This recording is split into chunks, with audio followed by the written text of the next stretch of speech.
This should be played at high volume, preferably in a residential area. This, this, this should be played. This should be played at high volume, preferably in a residential area. Due to some violent content, parental discretion is advised.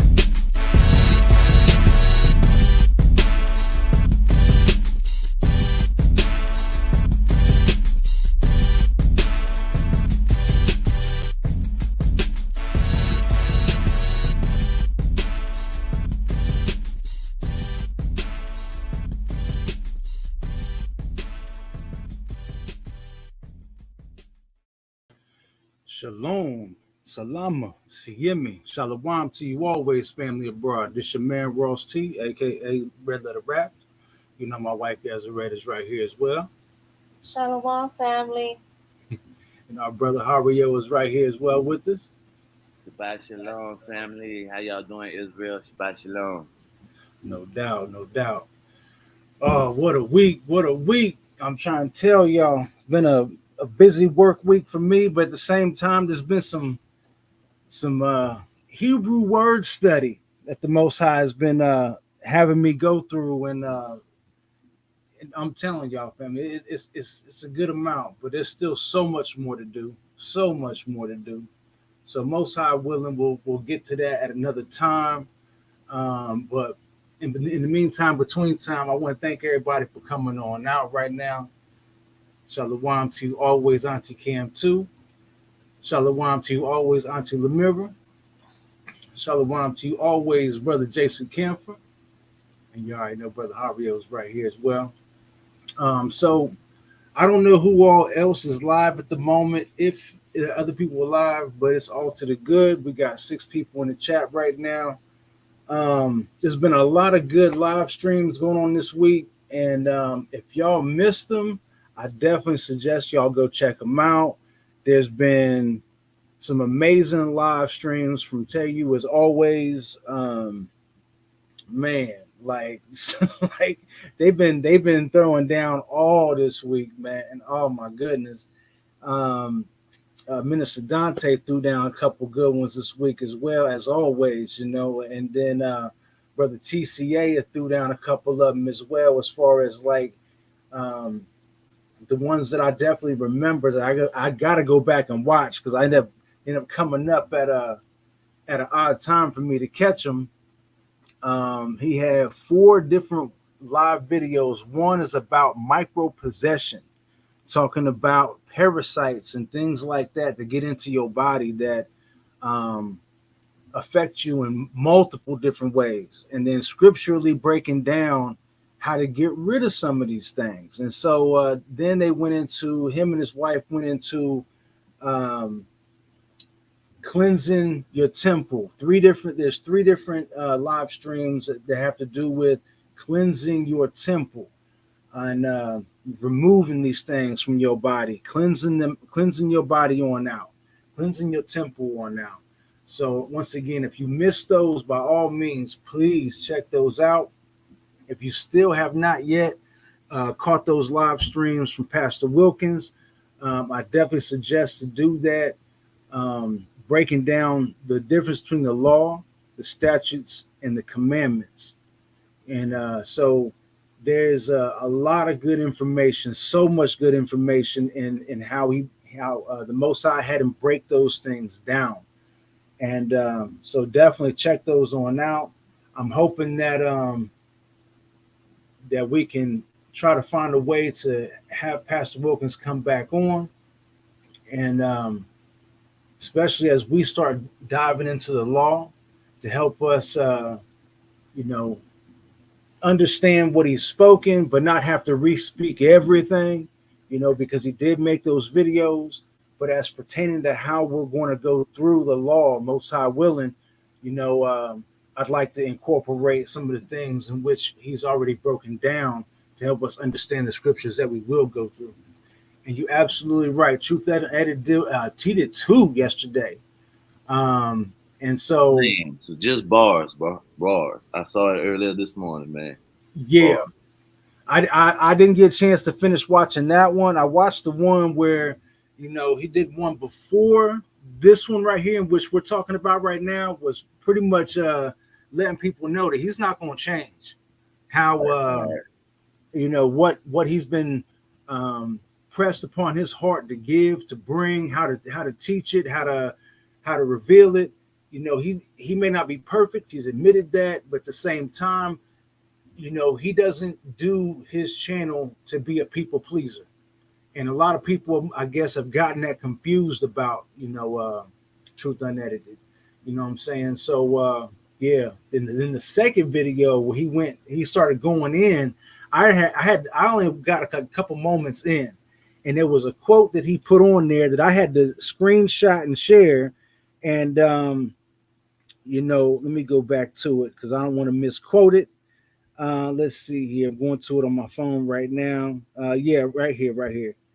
Um, the quote is this: "You cannot understand the God of the Hebrews while ignoring the Hebrews."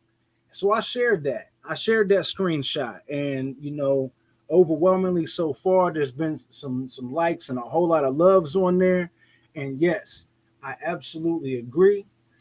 The Ruach HaKodesh has definitely been moving amongst our people. A lot of edification going on. All praise to the Most High Yah. Absolutely.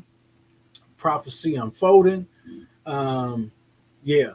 I'm going to try to check out that Truth and Edit video tomorrow. Yeah, definitely. Yeah, and he's doing a whole series on it. And it's so interesting because I think I'm gonna let my not let but start introducing it to my family, because I'm glad he's doing that, because it's real the importance of who is Israel. It really is something that everybody needs, because actually my in-laws was reading Joel 3, and my wife's mom got up after she read it, and she realized that it was the slave trade, and she had to take a little break, and I think, and it's crazy that he was breaking that down today. And I was like, I'm gonna send that video to her. So all shouts out to Truth Unedited. I'm definitely gonna send that video to her, and I'm loving this whole series that he's gonna go through. Oh yeah, definitely, definitely. Let me see here. I guess while we're talking about the brother, right quick, there's a playlist that I absolutely suggest for people to share and go through with their children, and it's the History of Religion playlist. Let's see here. Let me go ahead and share a screen with y'all right quick, and go ahead and close that tab right there, because there's one in particular. Once me and my older brother got to it, it really started to answer some questions between him and I, as far as how I view myself, and how I would like to be addressed or thought of. And some people may share this same sentiment without really knowing it. So I want to make sure, for one, it's blowed up good enough, that looks good on the screen, and as far as on my phone, yeah, that's pretty good right there. So I want to go all the way down, like, as I mean, you got to check this out: the history of religion, pagans, Nimrod, Babylon. And so a lot of this information right here, there might be some things that he probably could go back and correct. I'm not trying to bash the brother by any stretch of the imagination. In fact, I'm uplifting the brother by saying at least he was willing to go through and do these right here and put the work into to help edify those that just don't know. But once we get all the way down, because I want to get to, I think it's episode 61, 60 or 61, where we gospel preach. All right. So, right here, the history of religion, part 60, Constantine. All right. Christian pagan, or both. History of religion, pagans versus the Christians. So it could be within 59, 60, and 61, the Council of Nicaea, right here.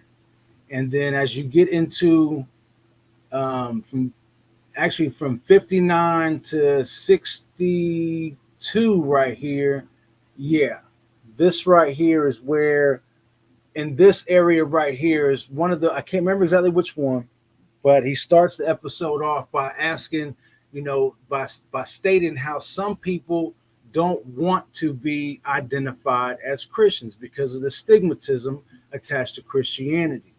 In fact, they would much rather be known as Quod Hashem, holy and set apart. And once me and my older brother we had stopped and paused right at that point because he asked me, is that how I would rather be viewed? And I said, yes, that makes so much more sense to me. And that's how I still feel in my spirit. Now, is there something wrong with being called a Christian? Well, I'm just going to leave that for people to decide as they grow with the Most High. And especially once they get into history, because there's history that comes along with that conversation. But as far as where I was standing and sitting or in my personal walk at that point in time, it made so much more sense to me to say, yes, I would rather be known as Quod Hashem, which I didn't even know what that word meant until the brother broke it down, saying it means holy and set apart. That's how I would rather be, holy and set apart. I don't need a title. I don't need a denomination. I don't need any religious stigma stamped onto me. Like that's what he is, as far as the realms of a religious standpoint. Right. Agreed. Me too. Facts. All right. So I just think that as a people and as human beings, I think we really need a lot more. We need to look into the scriptures, and as Pastor Wilkins says, you need to actually look into history, written, recorded human history, because as he says, and I don't want to unquote him, but I'll paraphrase it the best I can. If I'm coming way close to quoting him, so be it. But he said that if there are scriptures written, that means there is history that lines up with those scriptures.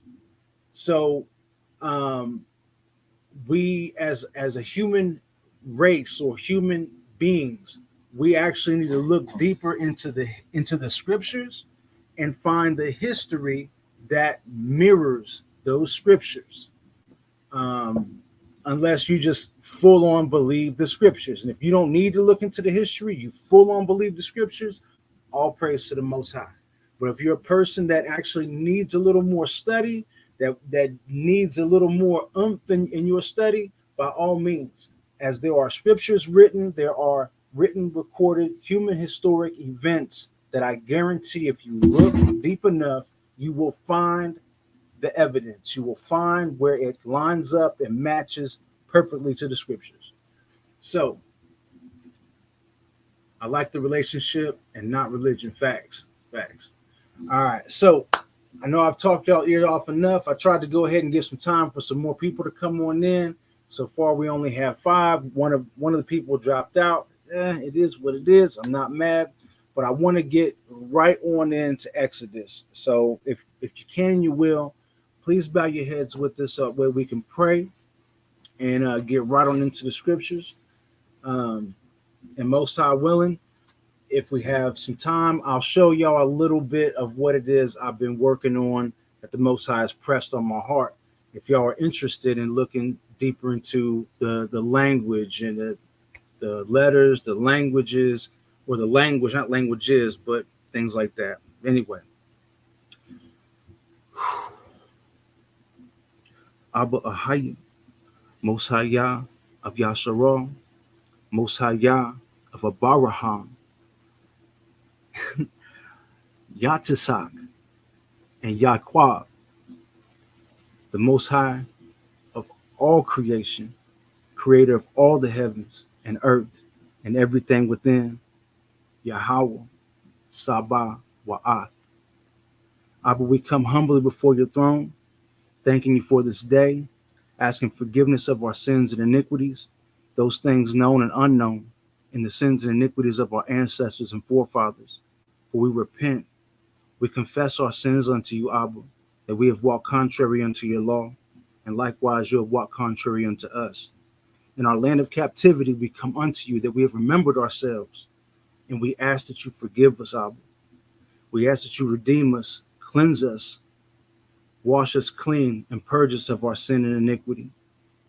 Allow us to understand your scriptures tonight, as always, Abba. Send us your Holy Spirit that we may understand your scripture and understand the meaning thereof. Therefore, we are properly nourished by your word. Now, I pray your Holy Spirit blesses not only this house, but every house watching and those that will watch later. In Yahweh Shai holy name we pray. Amen. Hallelujah. Hallelujah. Hallelujah. So I just wanted to say something.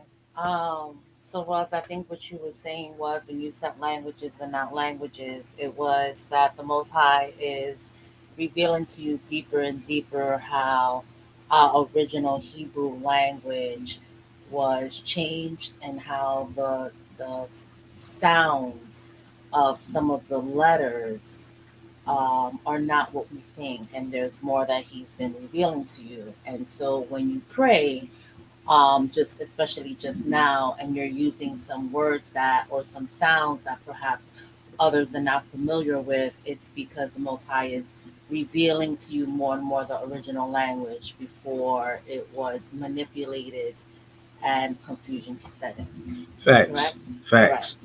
And so that's like y'all notice how the way that I say Abraham has changed. Abraham. The way that I say Isaac or Yitzhak is changed. It is Yatzishak. It is and I the way I say Jacob or Yaakov, it's actually Yaqub. So I've been looking deeper and deeper into understanding the pronunciation of these letters, and it's a blessing. And this is why I want to share this stuff with y'all. I mean, the Most High is restoring our language, but it's going to take all those who really are seeking Him, that want this language restored unto them, that are really going to want to learn this. So it may not be for everybody, but I don't want anyone to feel like. As a matter of fact, I want to pray. I want to speak against that spirit of limitation that says that you cannot learn this. Put it that way. I want to speak against, boldly speak against that spirit of limitation that says you cannot learn this language. All right. All people can learn this language, and our people can definitely learn this language. So, family, I also want to point out that while we are used to certain words that we were either raised on, or maybe we were even using those words, and we saw the Most High use us to deliver people. Let's say using the word Jesus or Yahweh or Yahweh Shai. Keep in mind that there is death and life in the power of the tongue, and there is a reason why the language was changed and manipulated.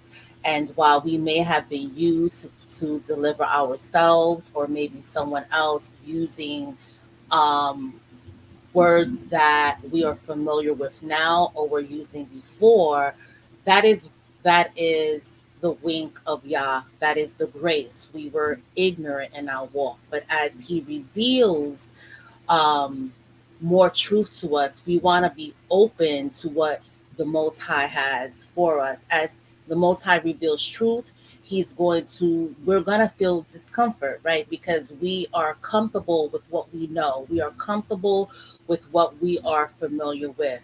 And with everything that Yah reveals to you, whether it's on this platform or another platform, feel free and encouraged to always go to the Most High for confirmation, for clarity.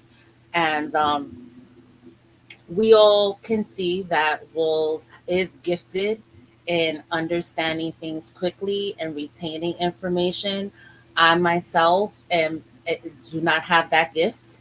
And so I promise you that as he's learning, I am going to come up with a way for me to understand and learn these things as I was before I met him.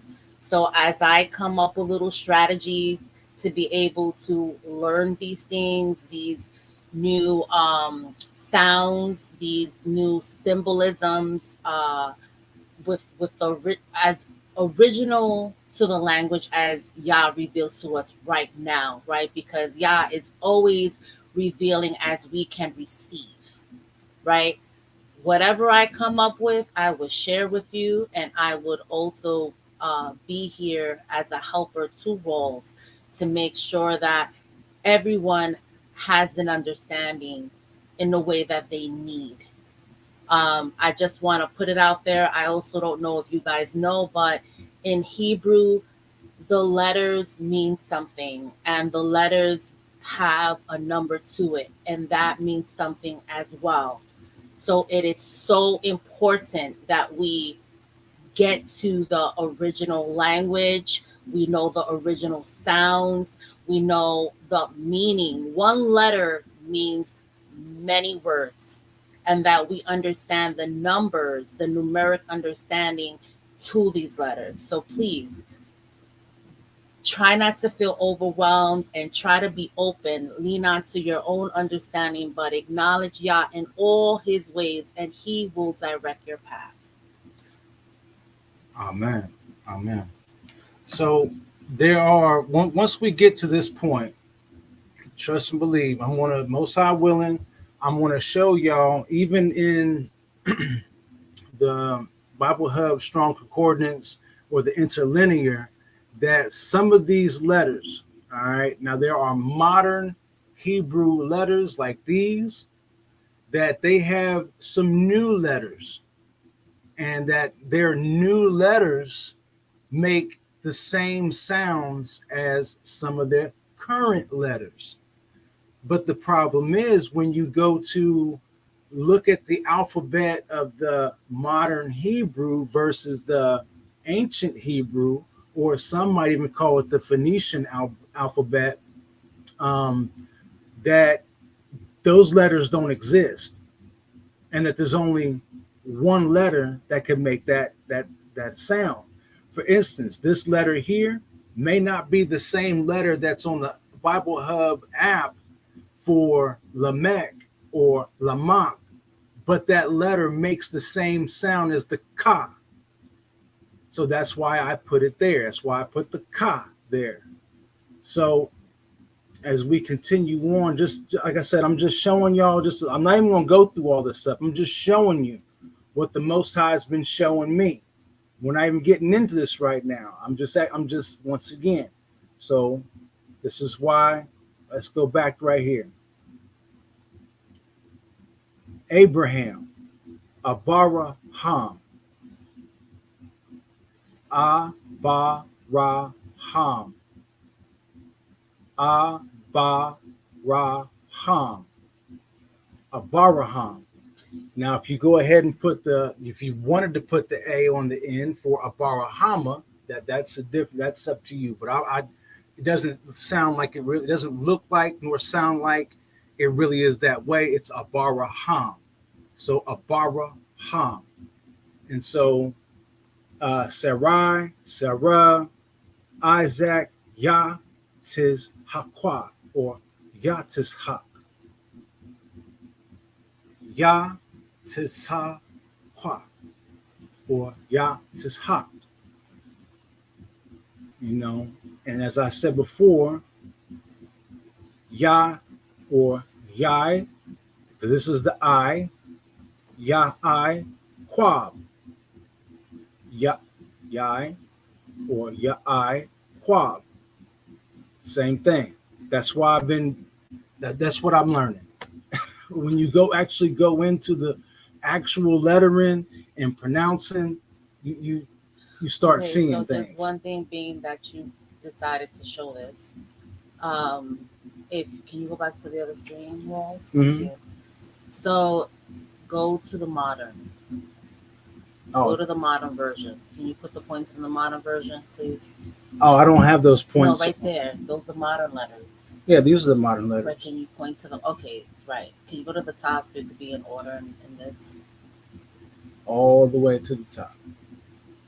Okay, so guys, these are the modern letters, right? So if you go back and you do a study on your own, those modern letters are going to have different sounds from what they should have. So I just want to say that because you can get confused. Right. The people that appropriated the language had added what's known as vowel points to indicate how to pronounce each letter because they didn't like the fact that all the letters actually, you know, all have the ah on them. So, in order to confuse the language and appropriate the language, they had to change the way that the letters sound. And that's why they added letters. All these letters are the original letters from the ancient Hebrew over here on the right, and the modern ones are these ones on the left. Right, so I think it's right. So, but So I'm just mentioning that right, because if you go and study it on your Hey, brother, and I wanted to point out because you had sent me this too, but I think we said it last time while we was on the show. This kind of completely off topic, but all those letters, those original letters that you had just said, man, those are all slangs. Those are all Negro slangs. You know what I'm saying? Like you can sit there and look at them, bro. You know what mm-hmm. I'm saying? Like the die and all that. It's just completely off topic, but I'm just looking at it right now because you had sent me this sheet on I think on Messenger, and I was staring at it real quick, bro. Yeah, so let me go back to what I was saying. The reason why I'm bringing this up is because you would find a lot of YouTube videos or even apps for your phone that will have the modern Hebrew. So I want you to be familiar with how those letters look and understand that the sounds of those letters are not the original sounds, which means that the pronunciation of important words are going to be changed. What you may want to begin looking at is the Paleo Hebrew, if you can find it. With Rose, can you point to the Paleo, what it looks right like? here. Yes, it looks like the one that's more like pictures.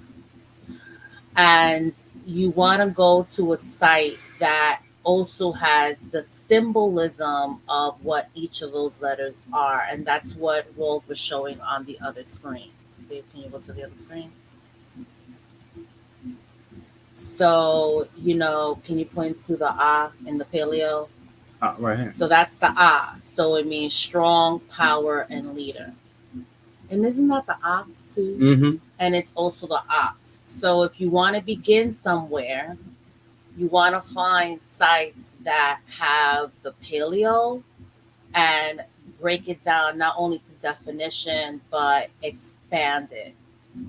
Okay, that would be a good place to start, at least to have a base, kind of like a baseline. And so, one thing I wanted to point out to y'all. So, I looked into the Strong's Concordance on Bible Hub, and I looked up the word Hebrew, and it talked about Abraham, the Hebrew. So it had Hebrew as a word by itself. And when you look at the word, even in the concordances, Ibari or Ibri, it pronounces this Y as an I, Ibri. So I, Bari. So think about right here, Ibari. Now think about the Iberian Peninsula, Ibari, Ibarian, Ibarian Peninsula, the Hebrew Peninsula. Think about that. Let that sink in. All right. So that's part of some of the things in which the Most High has just been revealing, and so like it's just it's All praise to the And Most High. and guys, if you decide to do a study on your own, I would encourage you, if you're a learner like me, get index cards and just draw the letter, draw the first letter in paleo and the definition. Get to even those cute index cards that come like in a spiral notebook, and just take it one at a time. Assign yourself maybe like 2 letters a week, maybe, or something like that. And there's also another thing that you can do. Like you can download the modern Hebrew alphabet keyboard for your phone. And then there's an app that I downloaded from the App Store called the Paleo Phoenician to Hebrew keyboard. And what that does is it allows you to do what I did with. So I ended up making this.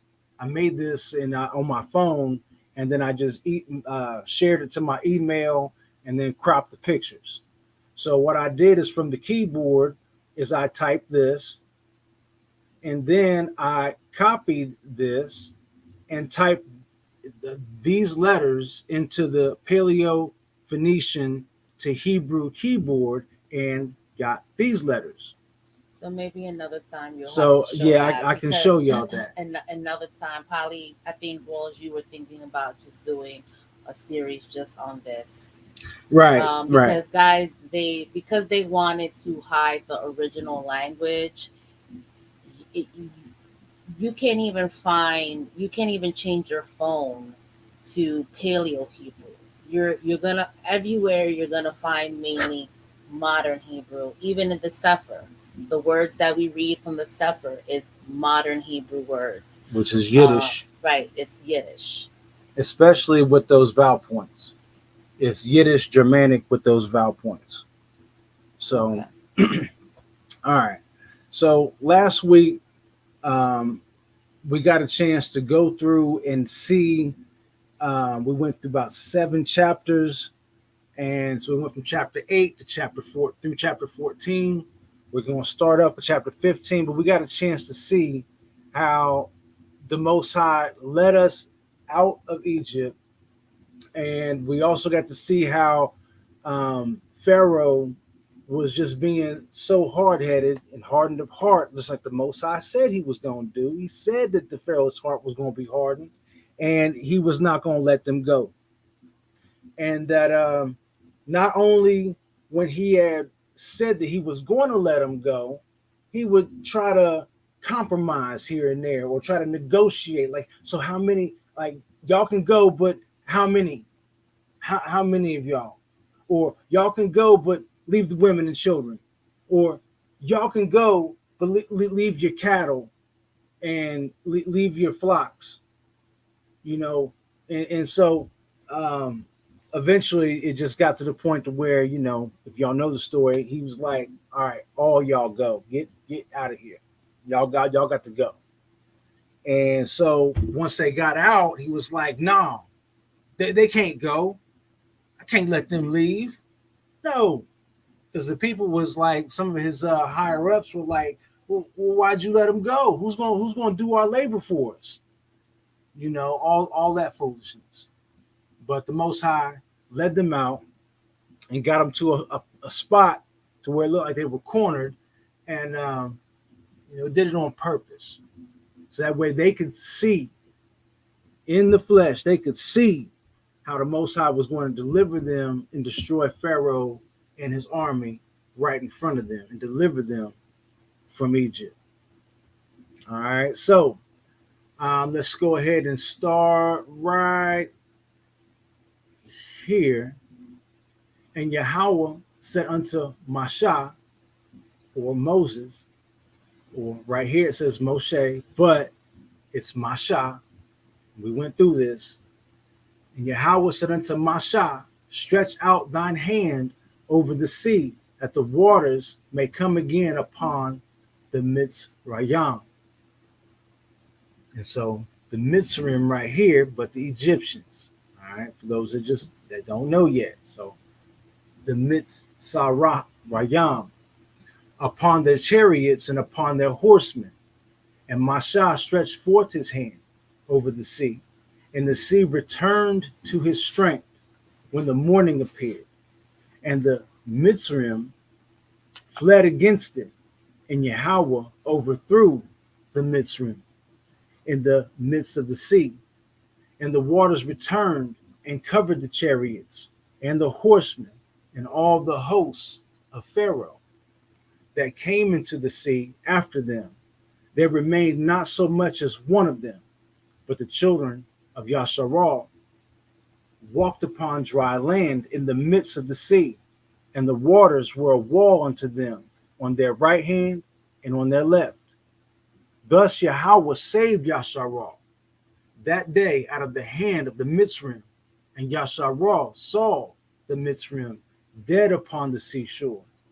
And Yasharal saw the great work which Yahweh did upon the Mitzrayim, and the people feared Yahweh and believed Yahweh and his servant Mashah.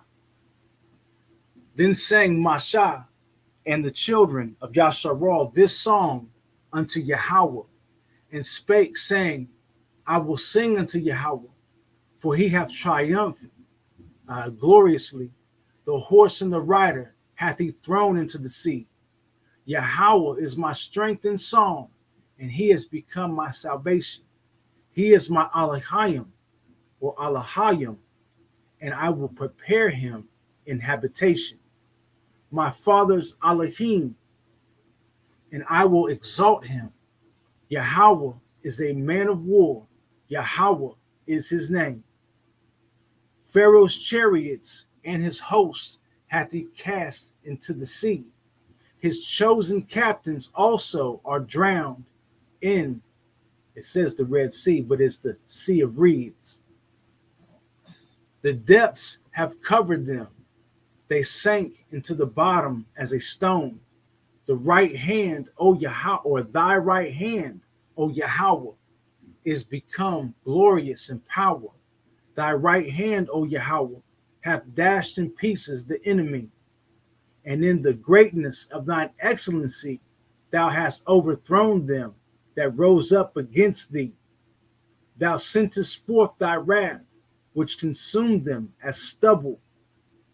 And it oh, I went the wrong way. Right up here. And with a blast of thy nostrils, the waters were gathered together. The flood stood upright as an heap, and the depths were congealed in the heart of the sea. The enemy said, I will pursue, I will overtake, I will divide the spoil.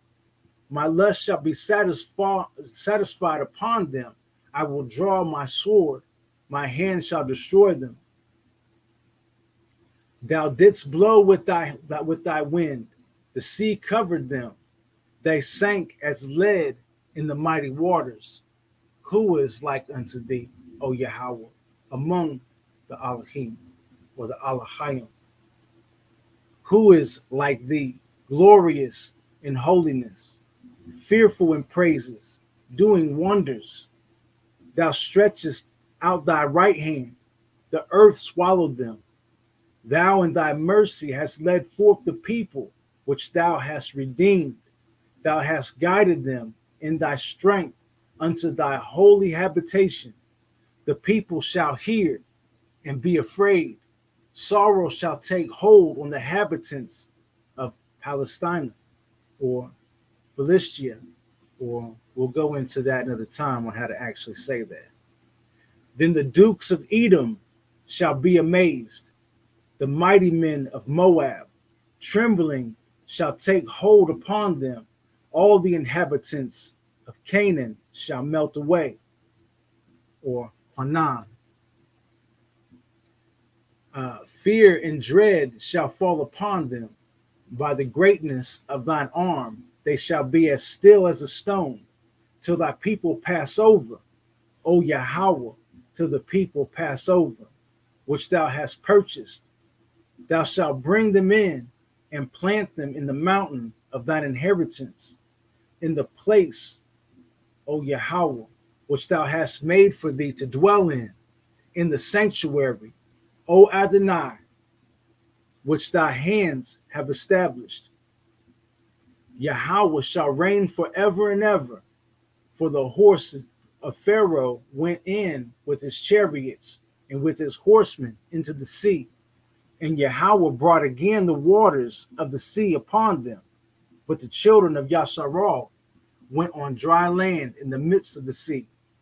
In Miriam, or Mariam, what says right here, Miriam, Mary, the prophetess, the sister of Aharon, took a timbrel in her hand, and all the women went out after her with timbrels and with dances. And with Mariam answered them, sing ye to Yahweh, for he hath triumphed gloriously. The horse and his rider hath he thrown into the sea. So Masha brought Yasharal from, it says the Red Sea, but it's the Sea of Reeds. From the Sea of Reeds. And they went out into the wilderness of Shur, or Shawar. And they went 3 days in the wilderness and found no water. And when they came to Marah, they could not drink of the waters of Marah, for they were bitter. Therefore, the name of it was called Marah. And the people murmured against Masha, saying, what shall we drink? And he cried unto Yahweh, and Yahweh showed him a tree, which when he had cast into the waters were made sweet. There he made for them a statute and an ordinance, and there he proved them, and said, if thou wilt diligently hearken to the voice of Yahweh, thy Elohim, or thy Elohim, and wilt do that which is right in his sight, and wilt give ear to his commandments, and keep all his statutes, I will put none of these diseases upon thee, which I have brought upon the Mitzrayim. For I am Yahweh that healeth thee. And they came to Elam, where were 12 wells of water, and 70 palm trees. So 70 palm trees. And they encamped there by the waters. And they took their journey from Elam, and all the congregation of the children of Yasharal came unto the wilderness of San, which is between Elam and Sinai. And the 15th day of the second month after their departing out of the land of Mizraim, and the whole congregation of the children of Yasharal murmured against Masha and Aharon in the wilderness. And the children of Yasharal said unto them, would to Elohim we had died in the hand of Yahweh in the land of Mitzrayim, when we sat by the flesh pots, and when we did eat bread to the full. For ye have brought us forth into this wilderness to kill this whole assembly with hunger. So before we get too far, I know a lot of y'all understand and know this story, and some of y'all may not. So there was something I was going to say, right?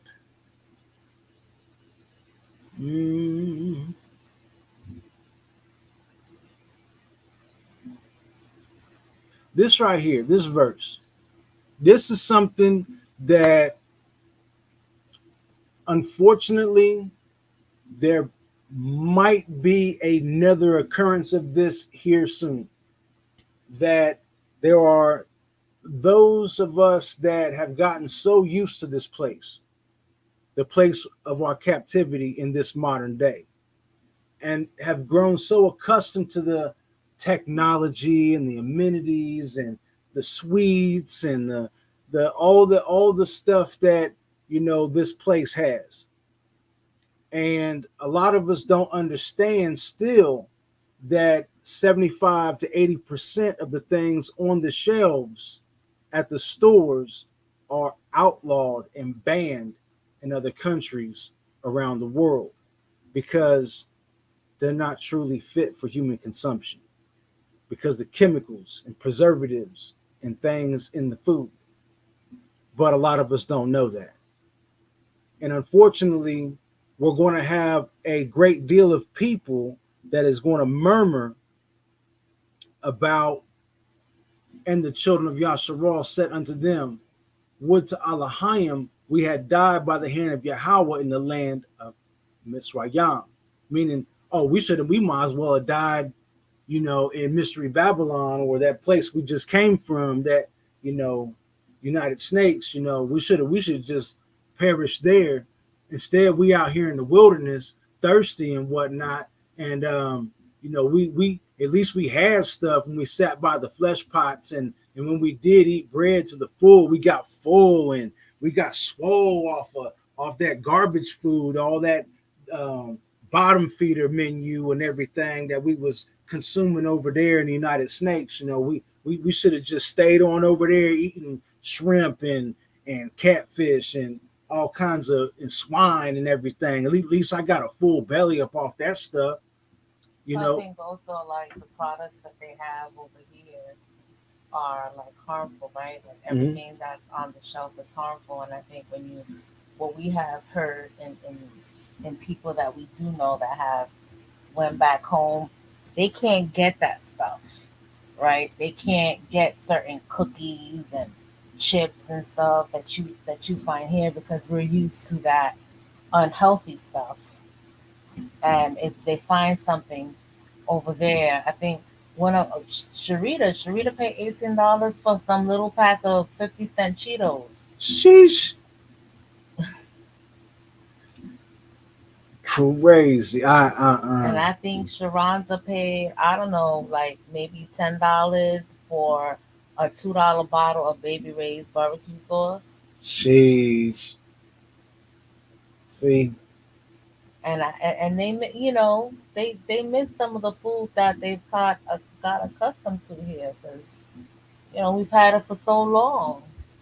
And see that's another. And you're right. You're right. And We, that's we've like, been eating that stuff for so long. But go and we ahead. we all like that. Like me with, listen, New York does not have the best food practices, and I'm scared. I don't. Ever since the pandemic, I don't necessarily eat Chinese food, but I wouldn't even try the Chinese food here because I know it's not gonna be nothing like New York. Because New York probably uses the same oil over and over and over and over again, and that's what I'm used to. That's just what I'm used to. And see that's one of the reasons why we have that scripture from Isaiah. You know, if you shall be obedient, if you are willing and obedient, you shall eat from the good of the land.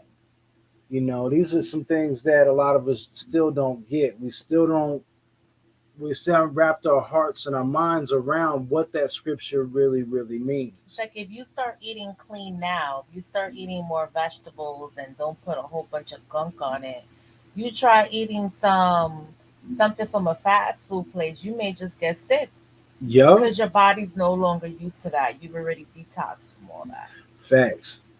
So like, you know, um, and a shout out to everybody out there, that's doing their own gardening. They're actually reaping some good produce. They got good veggies like spinach, kale. They got tomatoes. They got sweet potatoes. They even got regular potatoes. They got all kinds of veggies growing right Somebody now. posted Um, beans. She got beans. that's what's up. Like there's a lot of people out there right now. A lot of our brothers and sisters that have been learning how to grow their own food But, and in their gardens and things. And well, shout out to every last one of y'all that is doing that. All praise to the Most High for what He's put on your heart to learn that. well, and the resources he's given those people, right? Because I would love to be able to do that now that I see everything that's going on. And I would love to be able to grow my own stuff, make everything from scratch. But we don't necessarily have the land.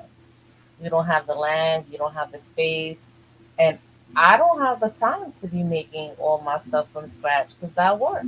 That doesn't mean the Most High is not going to give it to me. So, all praise to the Most High Yah for those who already have it. Right. And so essential growth right here pulled up, an example, Ezekiel cooking over dung. Now, this example So, right here was something that the Most High revealed to Ezekiel, that this is the equivalent of the food that you will be eating, that the nation of Yasharal will be eating when they get cast out of the land. This would be the equivalent, because the food ain't no good for you. And whether you like it or not, you ain't supposed to be eating it, but we're going to be forced to eat it. Things like that. So Lemira said, me too, when it comes to the gardening and growing. Another confirmation who the people are and something that fits. Yeah, that is, because the things that they had us eating from during slavery was all the abominable parts of the pig. We never should have been eating the pig in the first daggone place, but all of the leftover garbage parts of the pig. So the meat was already garbage, but then just the garbage of the garbage they forced us to eat. Forced us to cook up chitlins, which is the digestive tract of and all well, even that, the shrimp, everything. right? Like, if you don't clean, we're not supposed to eat shrimp. But think about the times that we did eat shrimp. If you don't, how many times did you go to the Chinese restaurant and you had some shrimp fried rice and those baby shrimp? They don't clean the poop out of the baby shrimp. Right, that mud vein is still in there.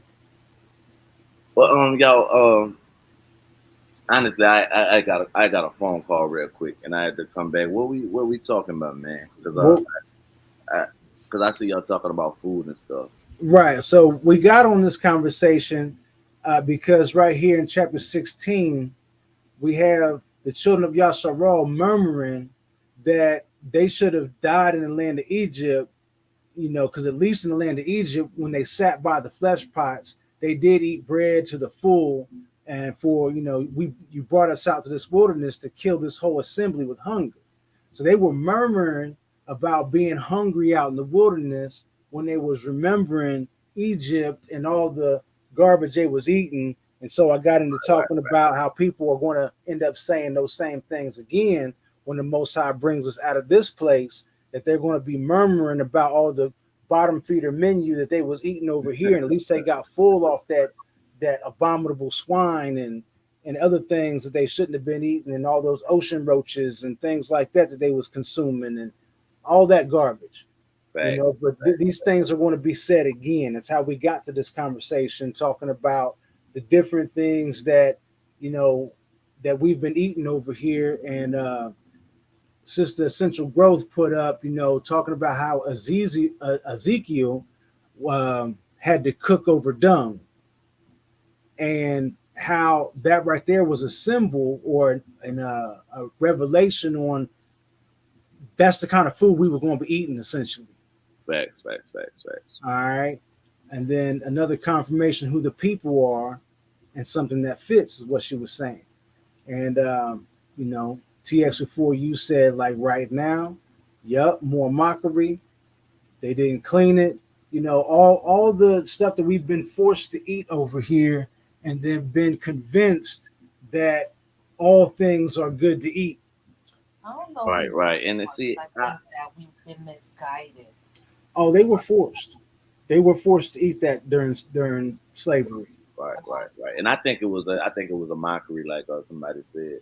I think they knew that we didn't eat certain things, and I guess they figure, if we actually did, then it was kind of a symbol of that we gave up who we was in a way. But Right.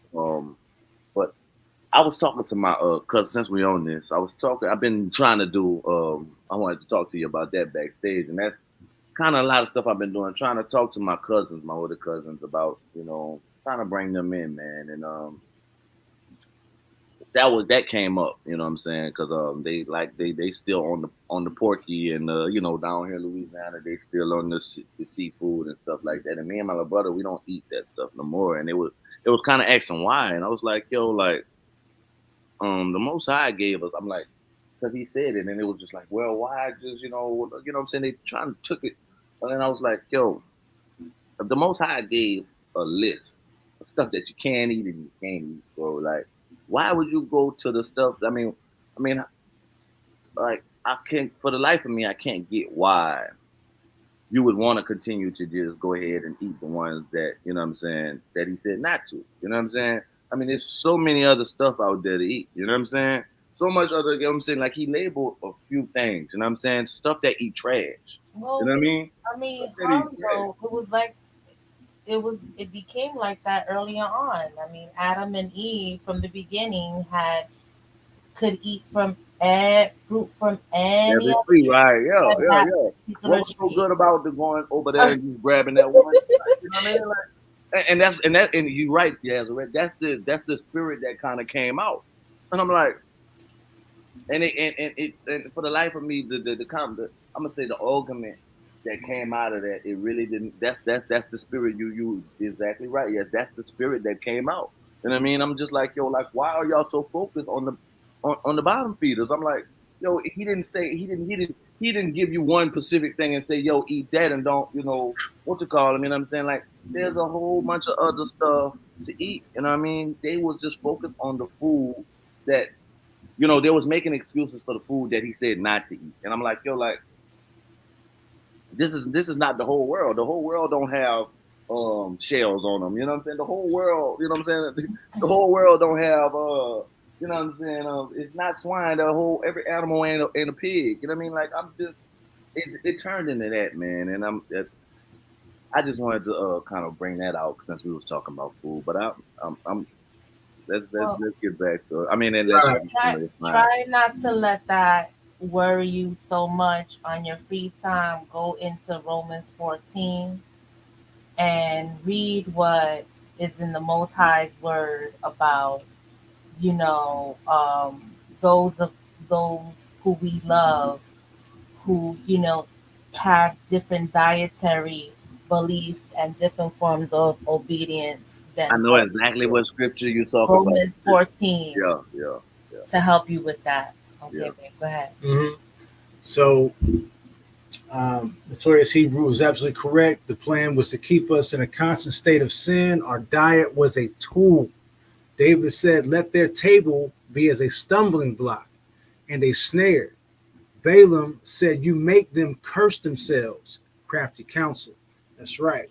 Facts, We was brainwashed. You facts. know, with eating from a cursed table that curses us from the inside out, and we don't realize that. We don't consider those things. But once again, this right here will be resaid, or something to this effect will be said again. Exodus chapter 16, verse 3. And the children of Yasharal said unto them, "Would to Allahayim we had died by the hand of Yahweh in the land of Egypt," or Matswayam, when we sat by the flesh pots and when we did eat bread to the full. For ye have brought us forth into the wilderness to kill this whole assembly with hunger.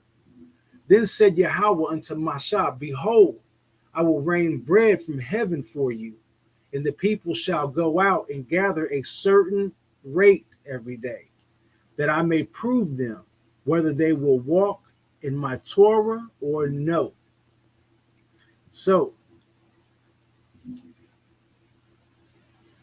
and it shall come to pass that on the sixth day they shall prepare that which they bring in, and it shall be twice as much as they gathered daily. All right.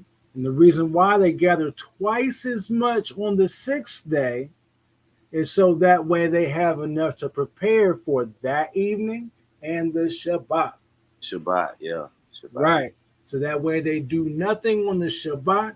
They have food already done and prepped for that evening and the next day. And I might point out when we was reading this Exodus, I read this with my fam, with my family, with my intermediate family. I'm talking about like my wife and my daughter.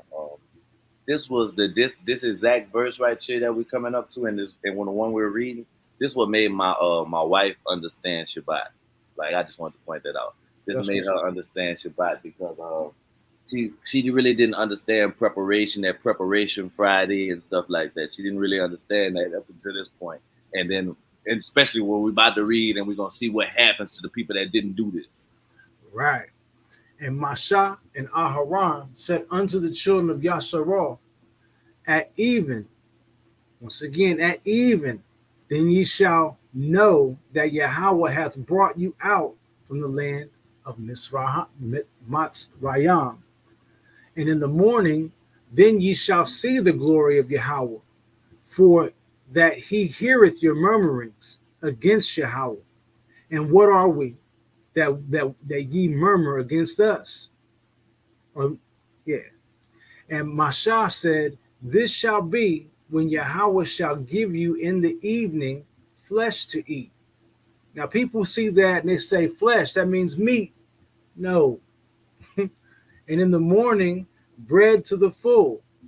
So the flesh is like, okay, so the outside of a tomato is flesh. Yeah, because there's The some other place in scripture where he refers to the flesh as vegetable. right. So there, oh man, And then back in Genesis, we also see that he gave us every seed bearing fruit to eat. not only that, but then also in the second book of Adam and Eve, we saw, um, actually in the first book, I think it was, how we saw how the Most High led Adam down to a certain little field and had him collect wheat to make bread. And that wheat and to make bread shall be meat for him. You Oh, I know, mean, what we going on right here, brother? Because I mean, I understand the tomato got flesh, but what we going on? Right, what we all got right. going on? So what I'm saying, and Masha said, this shall be when Yahweh shall give you in the evening flesh to eat, and in the morning bread to the full. For Mm-hmm. that Yahweh heareth your murmurings, which ye murmur against him. And what are we? Your murmurings are not against us, but against Yahweh. And I was just breaking down this right here, this flesh to eat, because a lot of us see that and we automatically think meat because we have been told about our flesh, and our flesh is meat, but we take that word flesh, so a little too literally is what I'm getting at, instead of looking at it for how the Most High intended. One thing I want to point out, I don't want anybody to miss it, is the part where it says you're not murmuring to us, but you're murmuring to Yahweh. Right. And I think that's something that we all need to keep in mind. We need to have discernment that when someone speaks to us, tries to correct us, or just gives us information, maybe it may not even be correction. We got to discern, you know, is this Yah? Is this Yah working through this person? We have to make sure that we don't have this prideful spirit about us, or we're not just seeing the person, and we need to discern whether this person is actually a messenger. Because if the person has a word or a correction and you just disregard that person because you're just too prideful, or let's say you're a man and the person who's saying it, who's being used is a woman, because we know Yah has used many women in the Bible, and you just kind of like let it go over your head or don't want to receive it, and you don't even go to the Most High to ask for confirmation, you could be rejecting Yah. Agreed, So agreed. Yeah. Yeah. So I want to go ahead and continue because there's very good points, absolutely good points. And so right here, once again, as they said, your murmurings are not against us, but against Yahweh. And Masha spake unto Aharon, Say unto all the congregation of the children of Yasharal, come near before Yahweh, for he hath heard your murmurings. And it came to pass, as Aharon spake unto the whole congregation of the children of Yasharal, that they looked toward the wilderness, and behold, the glory of Yahweh appeared in the cloud. And Yahweh spake unto Mashah, saying, I have heard the murmurings of the children of Yasharal. Speak unto them, saying, at even ye shall eat flesh, and in the morning ye shall be filled with bread, and ye shall know that I am Yahweh, your Elohim. And it came to pass that at even the quails came up and covered the camp. And in the morning the dew lay round about the host. And when the dew that lay was gone up, behold, upon the face of the wilderness there lay a small round thing, as small as the hoarfrost on the ground. And when the children of Yasharal saw it, they said one to another, it is manna, for they wist not what it was. And Mashah said unto them, this is the bread which Yahweh hath given you to eat. This is the thing which Yahweh hath commanded. Gather of it every man according to his eating, and Omar for every man, according to the number of your persons. Take ye every man for them which are in his tents. And the children of Yasharal did so, and gathered some more, gathered some more, some less. And when they did meet it with an Omar, or got to the amount of an Omar, which I don't know the measurement on what an Omar is, but it has to be a decently good amount. He that gathered much had nothing over, and he that gathered little had no lack. They gathered every man according to his eating. And Mashah said, let no man leave of it till the morning. That means don't let it set up all night or set out all night. Eat as you need, not more and not less. If you eat less and leave leftovers, it's going to spoil. All right. And Mashah said, let no man leave of it till the morning. Notwithstanding, they hearkened not unto Mashah, but some of them left it until the morning, and it bred worms and stank, and Mashah was wroth with them. So they let it rot, and they let the worms get all in it, and it stank. So it's like, let's make this modern. You left food out, now you got roaches. You know what I'm saying? So I'm just saying, I'm just saying, family, like, No, you leave food out, it's spoiled. right, it's spoiled. Later on in the scriptures, Right. Genesis, something like that. Right. I'm just trying to be funny to a degree, but we all know it's not funny. So, and they gathered it every morning, every man according to his eating. And when the sun waxed hot, it melted. And it came to pass that on the sixth day they gathered twice as much bread, 2 omars for one man. And all the rulers of the congregation came and told Mashah. And he said unto them, this is that which Yahweh hath said. Tomorrow is the rest of the holy Shabbat unto Yahweh. Bake that which ye will bake today, and seethe that ye will seethe, meaning save that ye will save. And that which remaineth over lay up for you to be kept until the morning. And they laid it up till the morning, as Mashah bade, and it did not stink, neither was there any worm therein. And Mashah said, eat that today, for today is Shabbat unto Yahweh. Today ye shall not find it in the field. 6 days ye shall gather it, but on the seventh day, which is the Shabbat, in it there shall be none.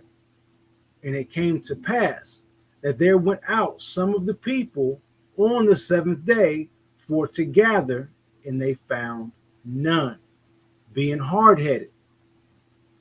And Yahweh said unto Masha, how long refuse ye to keep my commandments and my Torah? So this right here verse that the Most High is asking Masha, or Moses, how long are you going to refuse to keep my commandments and my Torah? How long are you going to wait to tell them what I told you in the desert? I taught you things. I taught you things that you're supposed to know, things that you're supposed to be teaching them right now.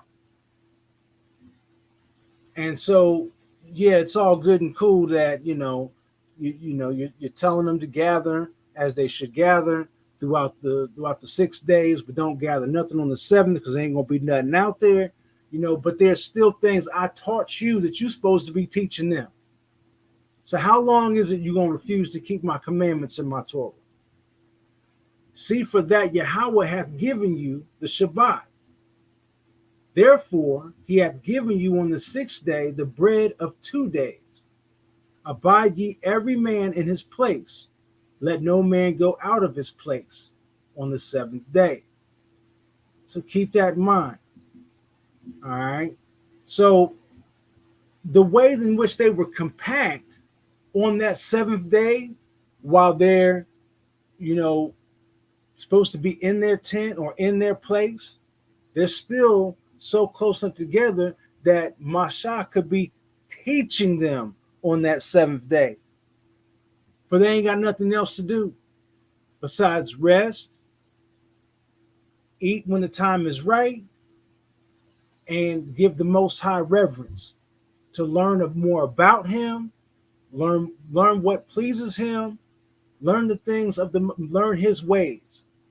And that's the other part that I kind of alluded to, that the Most High was telling, Masha, and how long refuse ye to keep my commandments and my Torah? So on this Shabbat,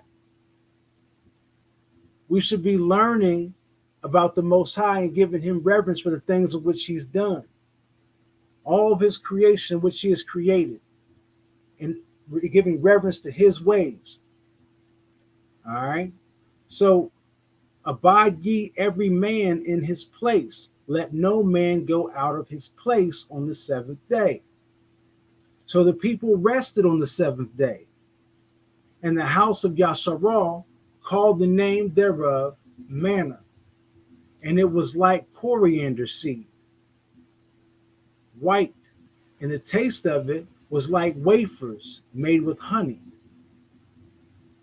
And Masha said, this is the thing which Yahweh commandeth, Phil and Omar, of it to be kept for your generations, that they may see the bread wherewith I have fed you in the wilderness, when I brought you forth from the land of Mitzrayim.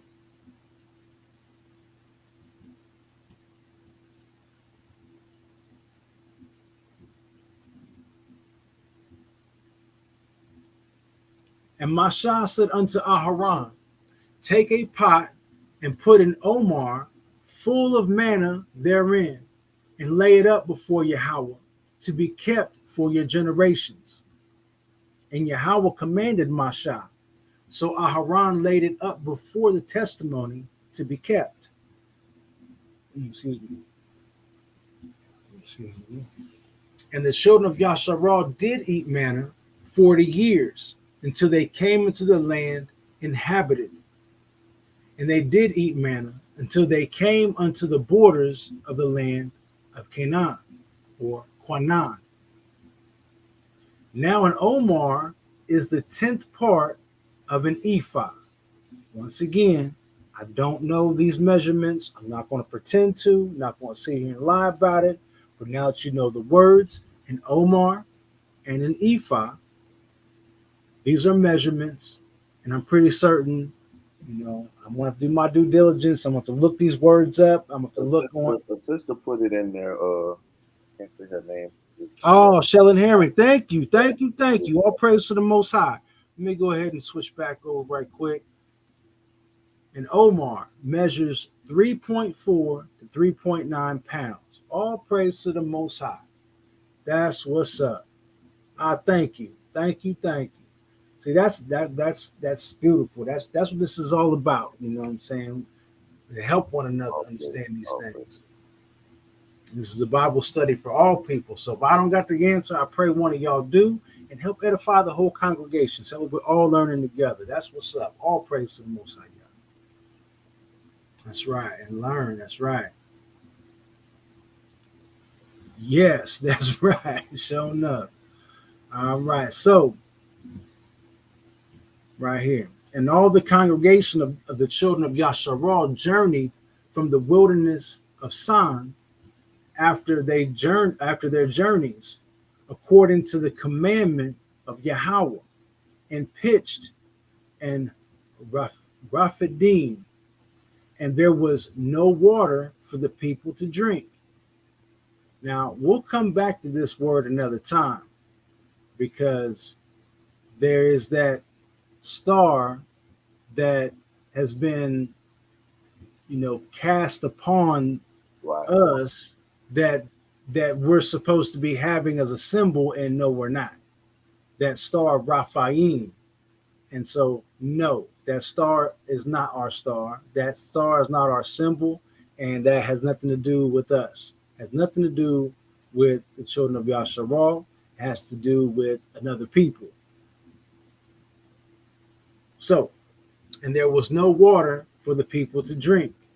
Wherefore the people did chide with Masha and said, give us water that we may drink. And Masha said unto them, why chide ye with me? Wherefore do ye tempt Yahweh?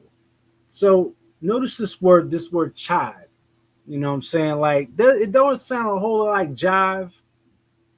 Wherefore the people did jive with Masha and said, give us water that we may drink. And Masha said unto them, why jive ye with me? I'm not saying that's the same word, but it those of y'all that understand that old school lingo, you know what I'm saying? Why you jiving with me? Why you messing with me? Why you tempting me? Why you playing games? Things like that. So wherefore do ye tempt Yahweh? So why do you do this? And the people thirsted there for water, and the people murmured against Masha, and said, wherefore is this that thou hast brought us up out of Mitzrayim to kill us and our children and our cattle with thirst? And Masha cried unto Yahweh, saying, what shall I do unto this people? Be almost ready to stone me. Like they getting ready to stone me. And Yahweh said unto Masha, go on before the people, and take with thee of the elders of Yasharal, and thy rod, wherewith thou smotest the river. Take in thine hand, and go. Behold, I will stand before thee there upon the rock, and Koreb. And thou shalt smite the rock, and there shall come water out of it, that the people may drink. And Masha did so in the sight of the elders of Yasharal. And he called the name of that place Massa and Meribah, because the chiding of the children of Yasharal, and because they tempted Yahweh, saying, is Yahweh among us or not? Then came Amalek and fought with Yasharal in Raphadim, or Raphadim. And Masha said unto Yehoshua, or Yahawashai, Joshua, choose us out men and go out, fight with Amalek. Tomorrow I will stand up, or stand on the top of the hill with the rod of Elohim in mine hand. And it says Yehoshua, but So Yahushai did as Masha had said to him and fought with Amalek. And Masha, Aharon, and Kahar, or Kahar, Wa'ar, went up to the top of the hill. And it came to pass when Masha held up his hand that Yasharal prevailed. And when he let down his hand, Amalek prevailed. But Masha's hands were heavy, and they took a stone and put it under him. And he sat thereon, and Aharon and Kur stayed up his hands, the one on the one side and the other on the other side. And his hands were steady until the going down of the sun. And Yahushai discomfited Amalek with his people with the edge of the sword. And Yahweh said unto Masha, write this for a memorial in the book and rehearse it in the ears of Yahushua. For I will utterly put out the remembrance of Amalek from under heaven. And Masha built an altar and called the name of it Yahweh Nisai. For he said, because Yahweh have sworn that Yahweh will have war with Amalek from generation to generation. Let's not let that get too far out of our minds. So there are obviously, until the Most High completely has either destroyed them, or if he has, all praises. If he hasn't, keep that part in mind definitely. For he said, because Yahweh have sworn that Yahweh will have war with Amalek from generation to generation. When I thought about that second Exodus line from Hezekiah. We went to war with Amalek. Moses lifted up his arms. Yeah, I thought about it. Shout out Hezekiah too. No doubt. Shout out Hezekiah. No doubt. No doubt. The battle is not ours, but it's his. So let's see here. All right. So let's get back on in. When Yathro or Yithro here, the priest of Midian, Masha's father-in-law, heard of all that Elohim had done for Masha and for Yasharal his people, and that Yahweh had brought Yasharal out of Mitzrayim, then Yithro, Masha's father-in-law, took Zipporah, Masha's wife, after he had sent her back, and her two sons, of which the name of the one was Gershom. For he said, I have been an alien in a strange land. And the name of the other was Eliezer. For Elohim of my father said, he was mine help and delivered me from the sword of Pharaoh. And Yithro, Masha's father-in-law, came with his sons and his wife unto Masha into the wilderness, where he encamped at the mount of Elohim. And he said unto Masha, I, thy father-in-law, Yithro, am come unto thee, and thy wife and her two sons with her. And Masha went out to meet his father-in-law, and did obeisance, and kissed him. And they asked each other of their welfare, and they came into the tent.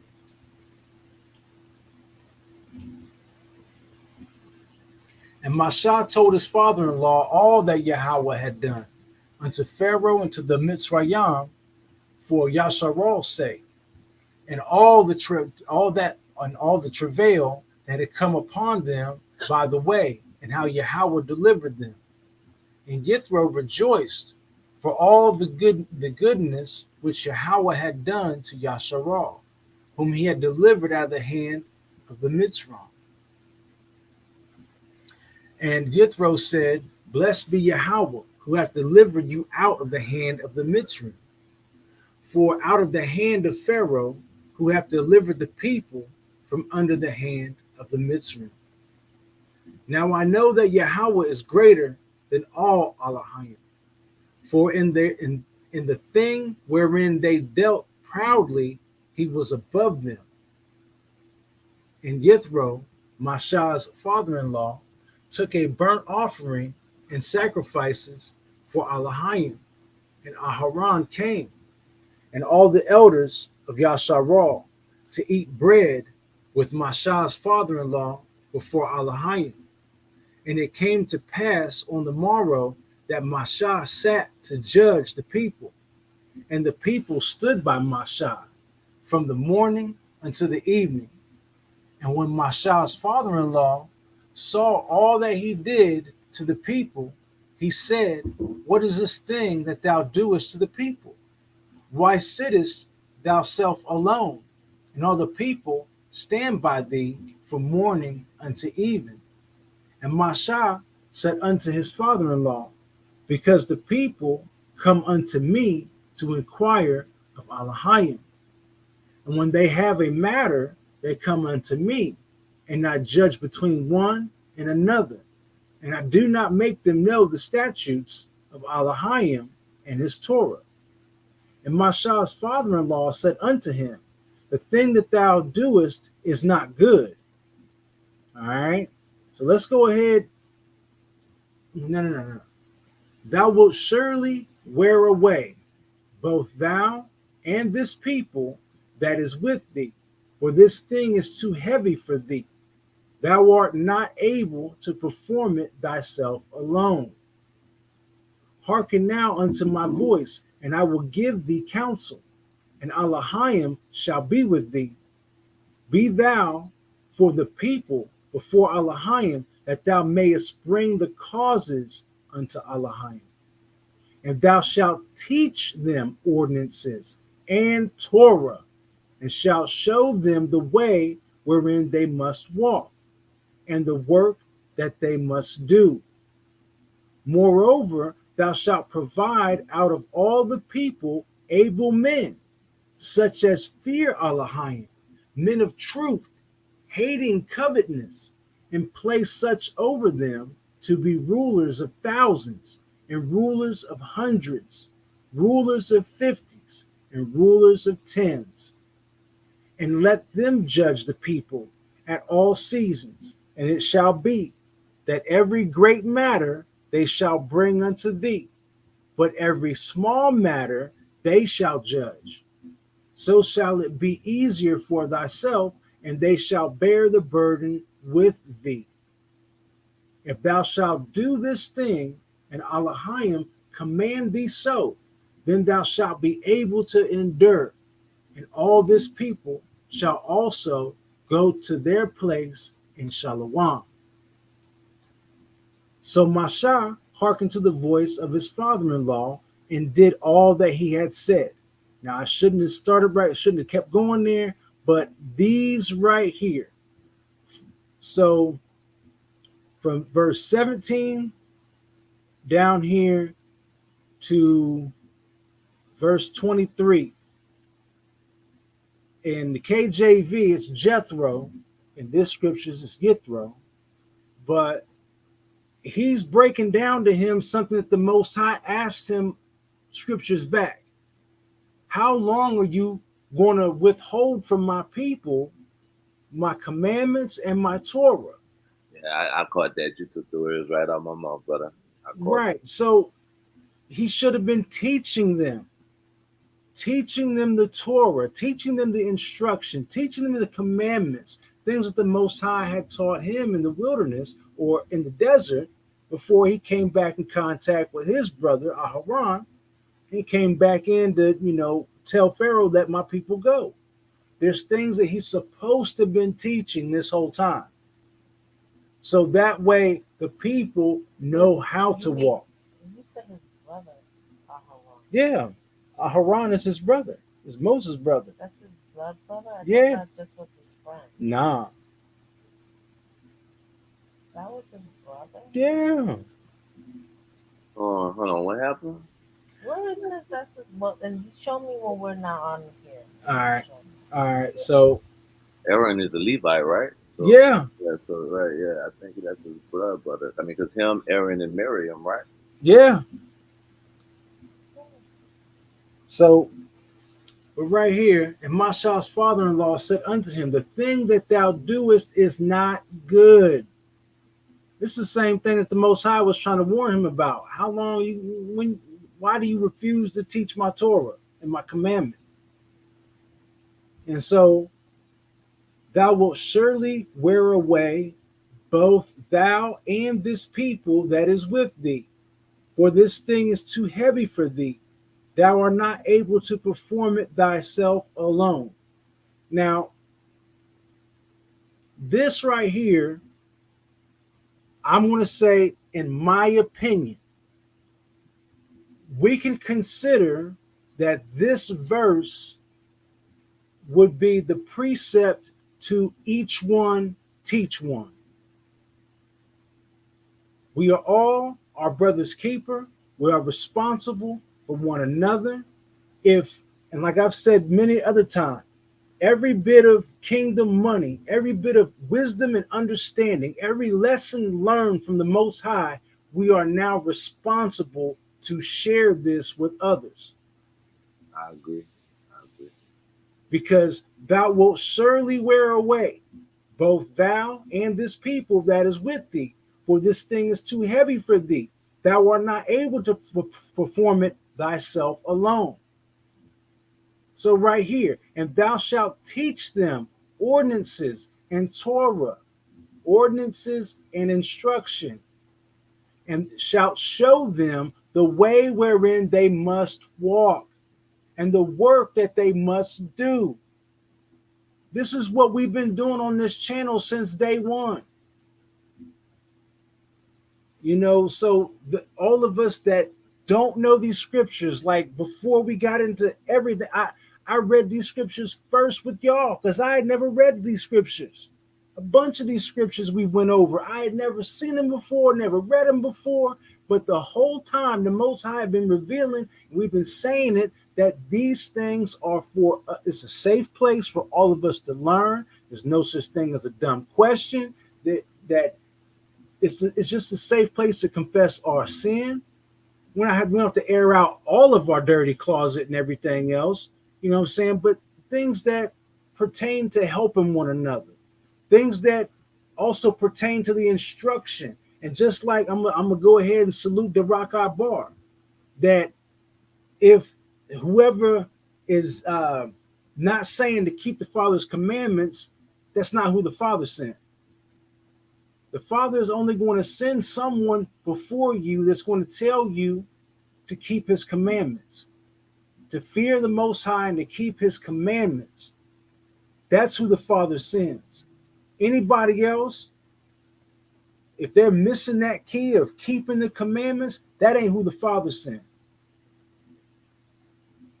So But they don't fear. I mean, that should show you right there. I mean, right, if somebody is saying to not keep the commandments, or they're not, you know what I'm saying, at least bringing out the commandments, then they don't even fear the Most High. You know what I mean?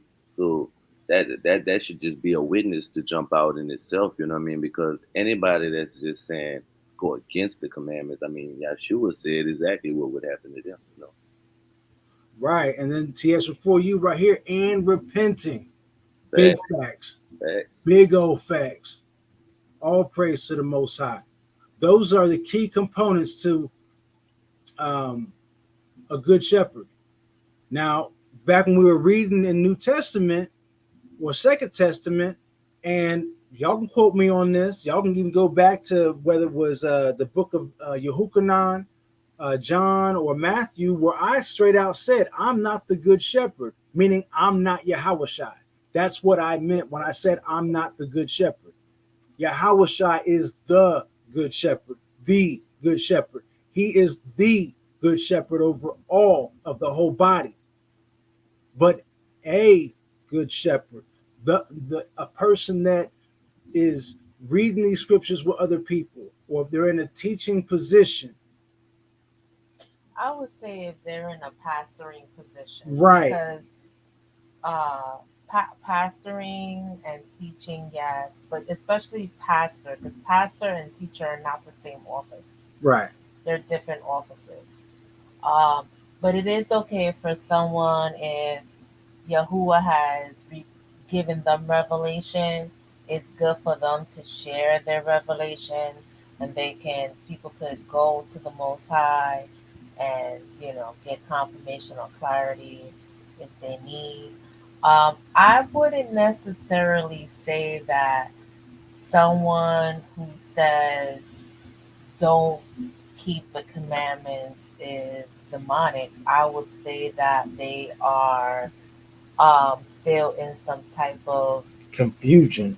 confusion and bondage, because we have to remember that certain people are still indoctrinated under Eurocentric Christianity, and these are many people who are not studying the word for themselves, right? Which Yah's word says, study yourself approved, right? So those are people who are under the spell, thinking that because we have grace, the law was done away with. But again, those are people who are not study themselves approved. Those are people who just want to sit down in the pews, get a feel good message, or watch a video. Because if they study themselves approved, the Most High would lead them into truth,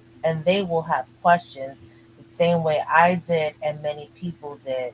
Like, well, I don't understand. It's like, why are we worshiping on Sundays? Why are we doing Christmas? And why are we not doing Passover? And so it's not so much that it's just, here's the thing, as people are still growing, until you've been delivered from some things, if the Most High doesn't tell you to deliver a word or to share, then just allow yourself to grow.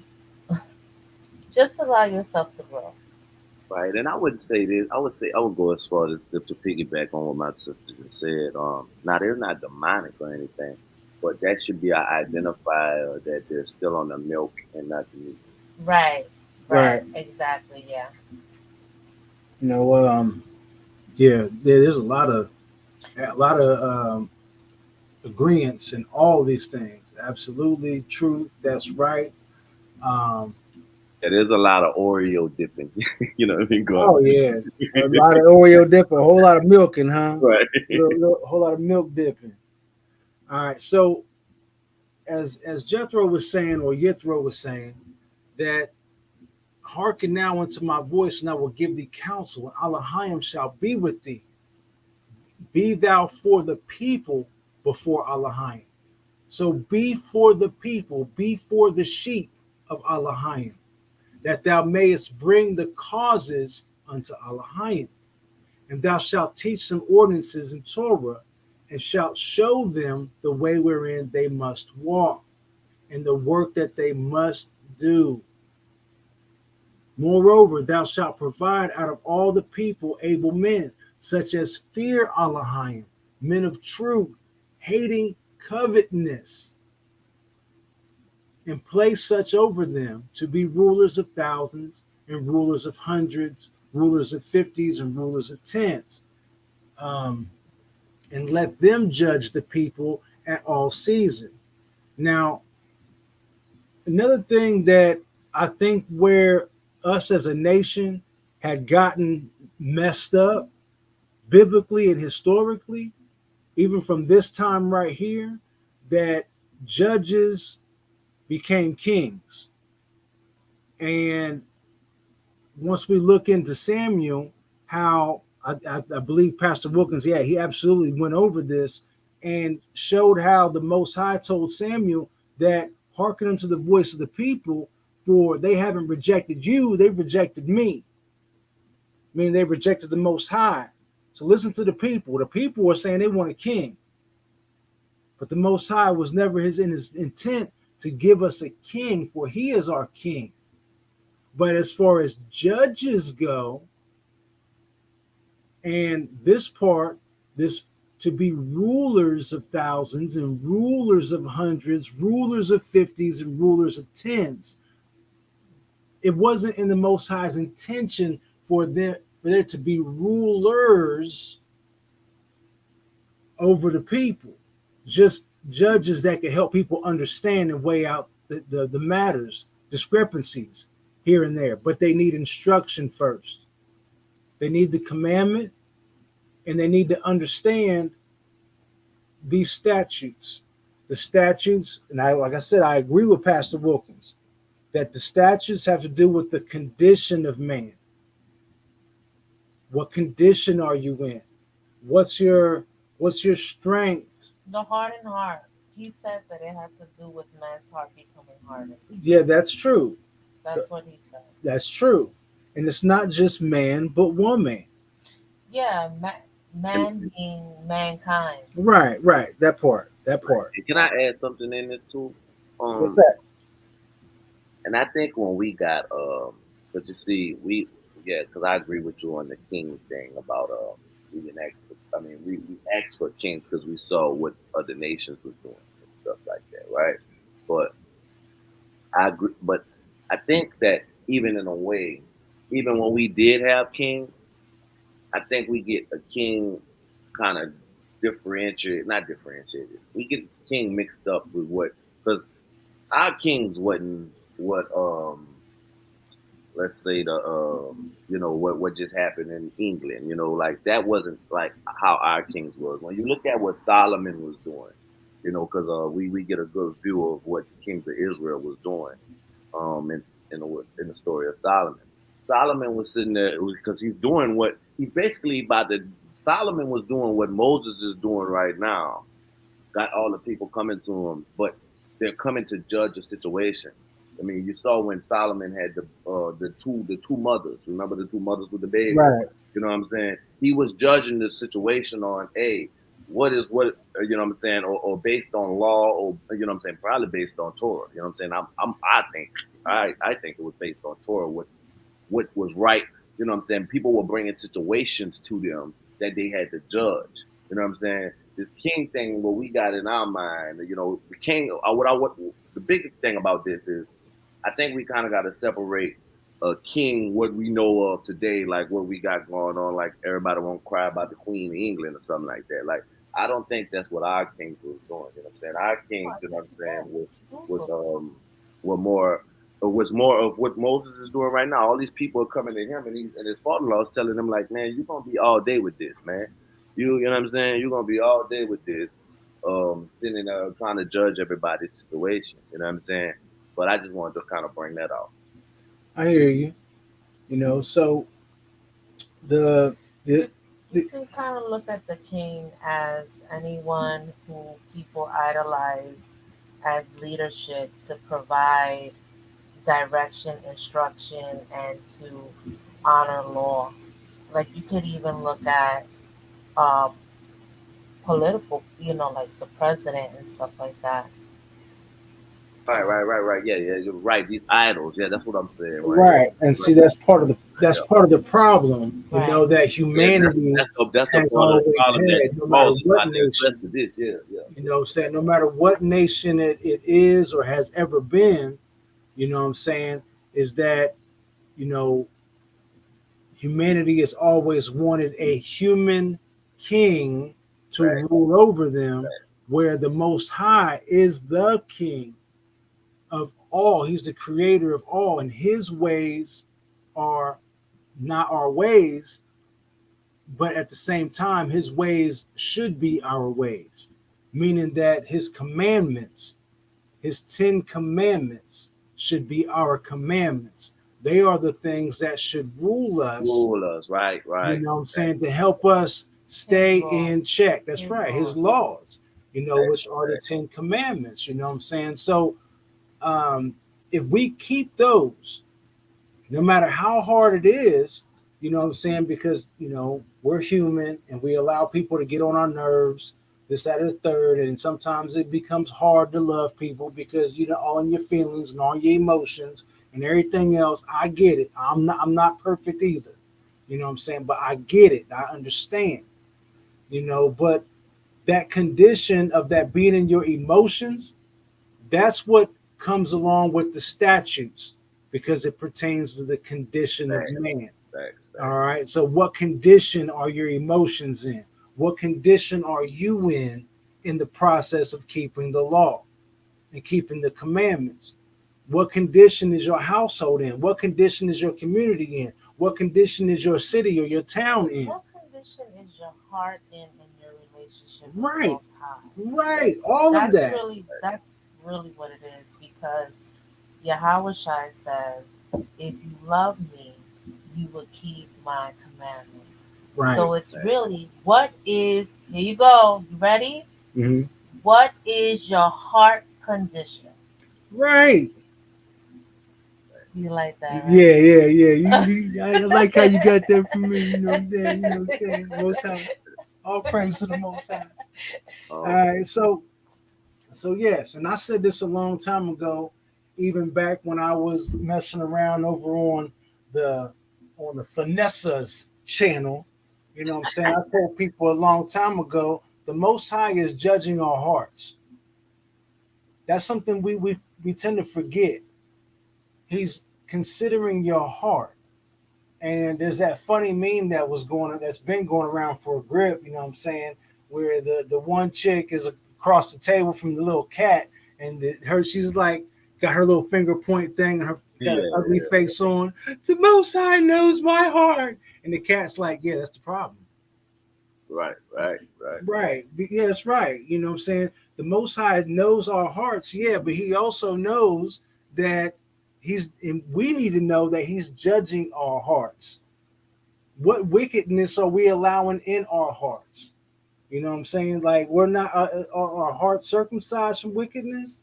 Or we so caught up in our emotions that we're allowing fat to grow in our hearts? That's why David says in Psalms, create in me a clean heart and renew a right spirit within me, Right, that I may be found blameless in thy sight. right. So, right here. So let's continue. So Masha hearkened to the voice of his father-in-law and did all that he had said. And Masha chose able men out of all of Yasharal and made them heads over the people, rulers of thousands, rulers of hundreds, rulers of fifties, and rulers of tens. And they judged the people at all seasons. The hard causes that they brought unto Masha, but every small matter they judged themselves. And Masha let his father in law depart, and he went his way into his own land.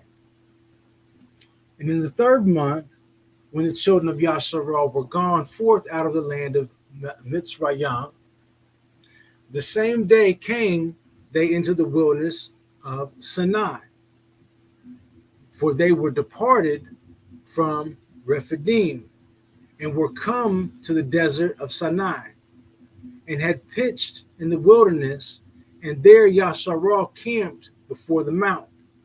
And Masha went up unto Alahayim, and Yahweh called unto him out of the mountain, saying, Thus shalt thou say to the house of Yah-Aquab, or actually it's Yah-Quab. So I know it says Yah, it looks like Yaakov. I know it's what it looks like, but I showed y'all earlier. It's Yah-Quab. And tell the children of Yasharal, ye have seen what I did unto the Mitzri, and how I bare you on eagle's wings, and brought you unto myself. Now therefore, if ye will obey my voice indeed, and keep my covenant, then ye shall be a peculiar treasure unto me above all people, for all the earth is mine.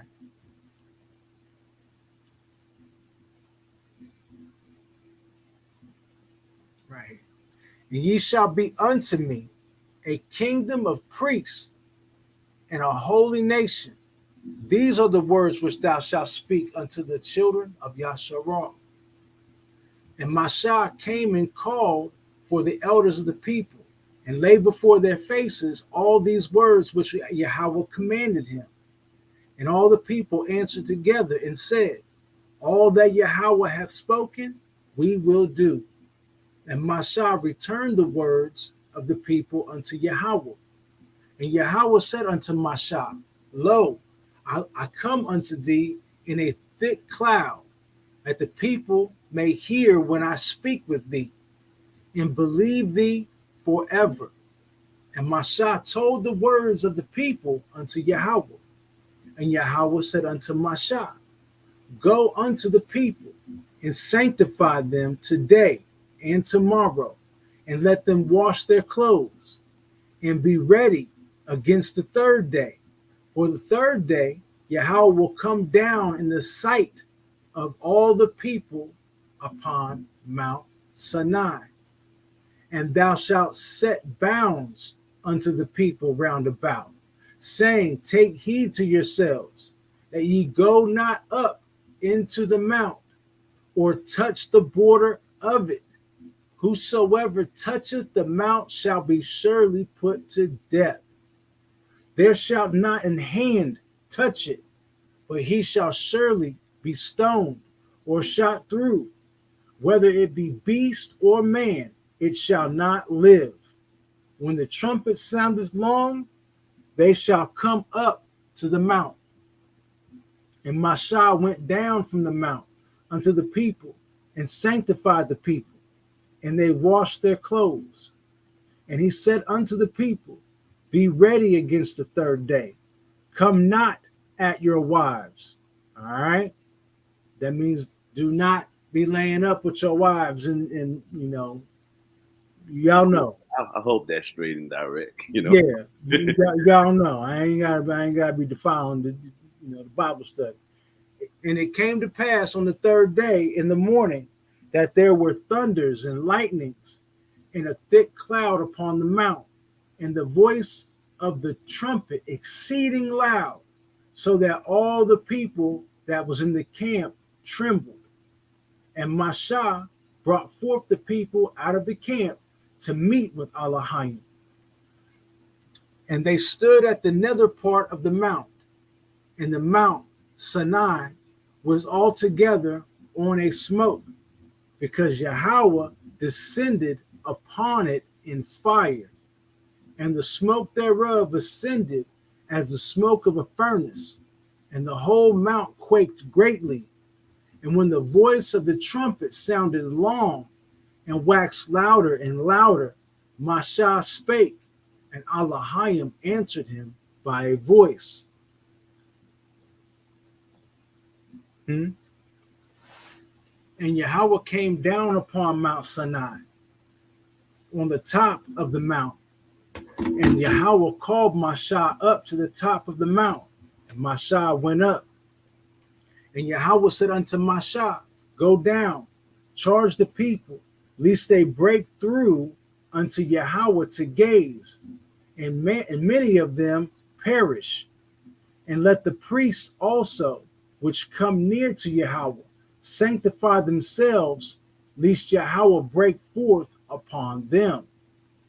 And Mashah said unto Yahweh, the people cannot come up to Mount Sinai, for thou chargest us, saying, set bounds about the mount, and sanctify it. And Yahweh said unto him, away, get thee down, and thou shalt come up, thou and Aharon with thee. But let not the priests and the people break through to come up unto Yahweh, lest he break forth upon them. So Mashah went down unto the people, and spake unto them. And Elohim spake all these words, saying, I am Yahweh, thy Elohim, which have brought thee out of the land of Mitzrayim, out of the house of bondage. Thou shalt have no other Elohim before me. Thou shalt not make unto thee any graven image. So these right here are starting to be the 10 Commandments right here. So we probably should write these down. I am Yahweh, thy Elohim, which have brought thee out of the land of Mitzrayim, out of the house of bondage. Thou shalt have no other Elohim before me. Thou shalt not make unto thee any graven image, or any likeness of anything that is in heaven above, or that is in the earth beneath, or that is in the water under the earth. Thou shalt not bow down thyself to them, nor serve them. For I am Yahweh, or for I, Yahweh, thy Elohim, am a jealous Elohim, visiting the iniquity of the fathers upon the children unto the third and fourth generation of them that hate me, and showing mercy unto thousands of them that love me and keep my commandments. Thou shalt not take the name of Yahweh thy Elohim in vain, for Yahweh will not hold him guiltless that taketh his name in vain. Remember the Shabbat day to keep it holy. 6 days thou shalt labor and do all thy work. But the seventh day is the Shabbat of Yahweh thy Elohim, and in it thou shalt not do any work, thou, nor thy son, nor thy daughter, thy manservant, nor thy maidservant, nor thy cattle, nor thy stranger that is within thy gates. For in 6 days Yahweh made heaven and earth, the sea, and all that in them is, and rested the seventh day. Wherefore Yahweh blessed the Shabbat day and hallowed it. Honor thy father and thy mother, that thy days may be long upon the land which Yahweh thy Elohim giveth thee. Thou shalt not murder. Thou shalt not commit adultery. Thou shalt not steal. Thou shalt not bear false witness against thy neighbor. Thou shalt not covet thy neighbor's house. Thou shalt not covet thy neighbor's wife, nor his manservant, nor his maidservant, nor his ox, nor his ass, nor anything that is thy neighbor's. Hey, Butter Balls, Yeah. I just wanted to bring something out real quick. Or just speculate because we just at the safe spot. I kind of find it funny with the scriptures right here, where because this is the Ten Commandments. I know this is the Ten Commandments right here. So, but all those other commandments, and even as we go on, but I can't really see what 8, 13, 14, 15. All these is just all the other commandments that he went into great detail about it. You know what I'm saying? And then we just got thou shalt not steal, thou shalt not commit murder, thou shalt not commit adultery. You know what I'm saying? Like, unless that's just kind of playing out. But I'm just saying, just from my eyes looking, because I'm looking at it, while we reading it, everything else was pretty much broken down. You see what I mean? If that makes sense to you, brother, you see what I'm saying? Yeah. So what? I'm trying to figure out, like, what's the question though? Like everything else was like broken down. I was just pointing out that everything else was broken down. The Sabbath day was broken down. Thou should not have no other gods was broken down.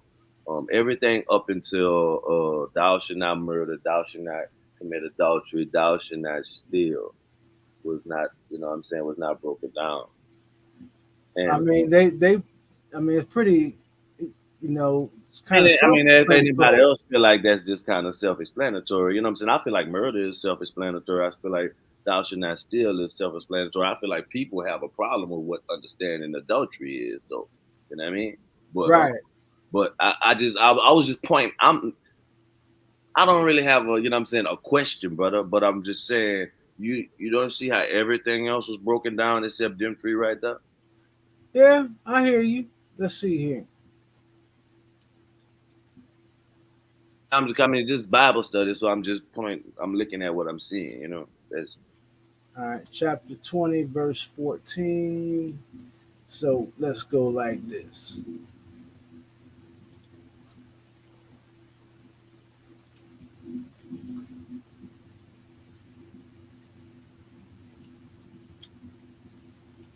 Exodus.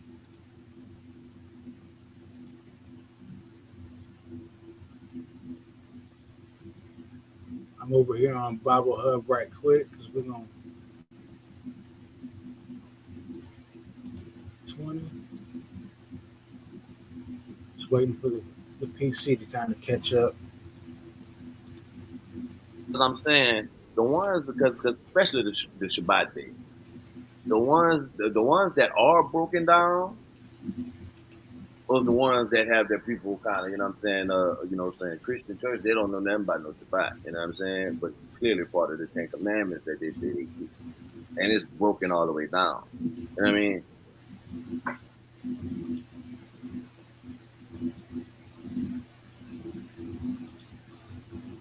Mm-hmm.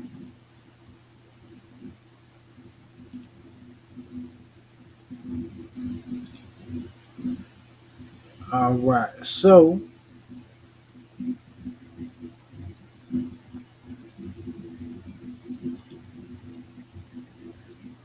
let's go into the interlinear.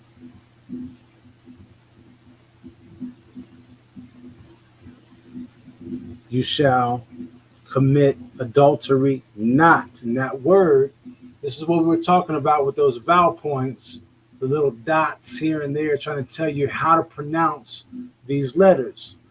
This letter right here, in particular, is a newer letter. All right. This right here letter also has the ka sound. All right. So it's kind of strange. You shall not commit adultery is what it's saying here. But let's go into the Strongs. Actually, it's the pa. There's two of them that's like that. Um, Matter of fact, let me go back. Adulteress. Oh, go ahead.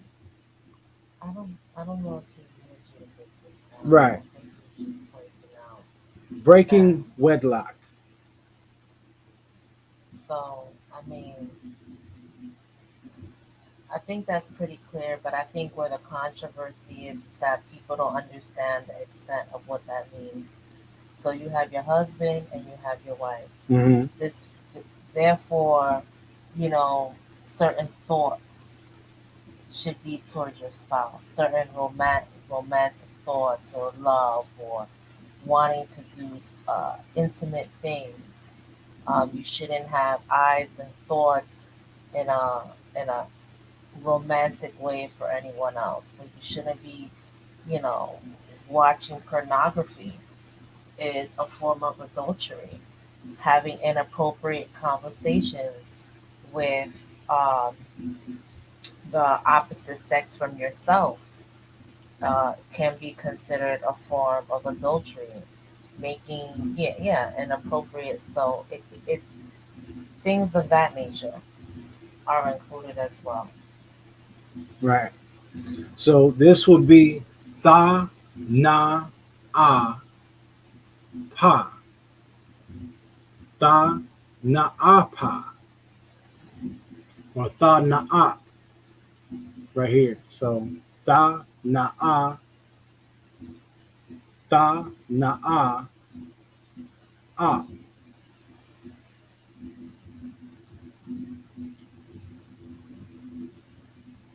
All right. Let's get on back. Yeah, but I wouldn't go into it like that. I was It's just all saying, right.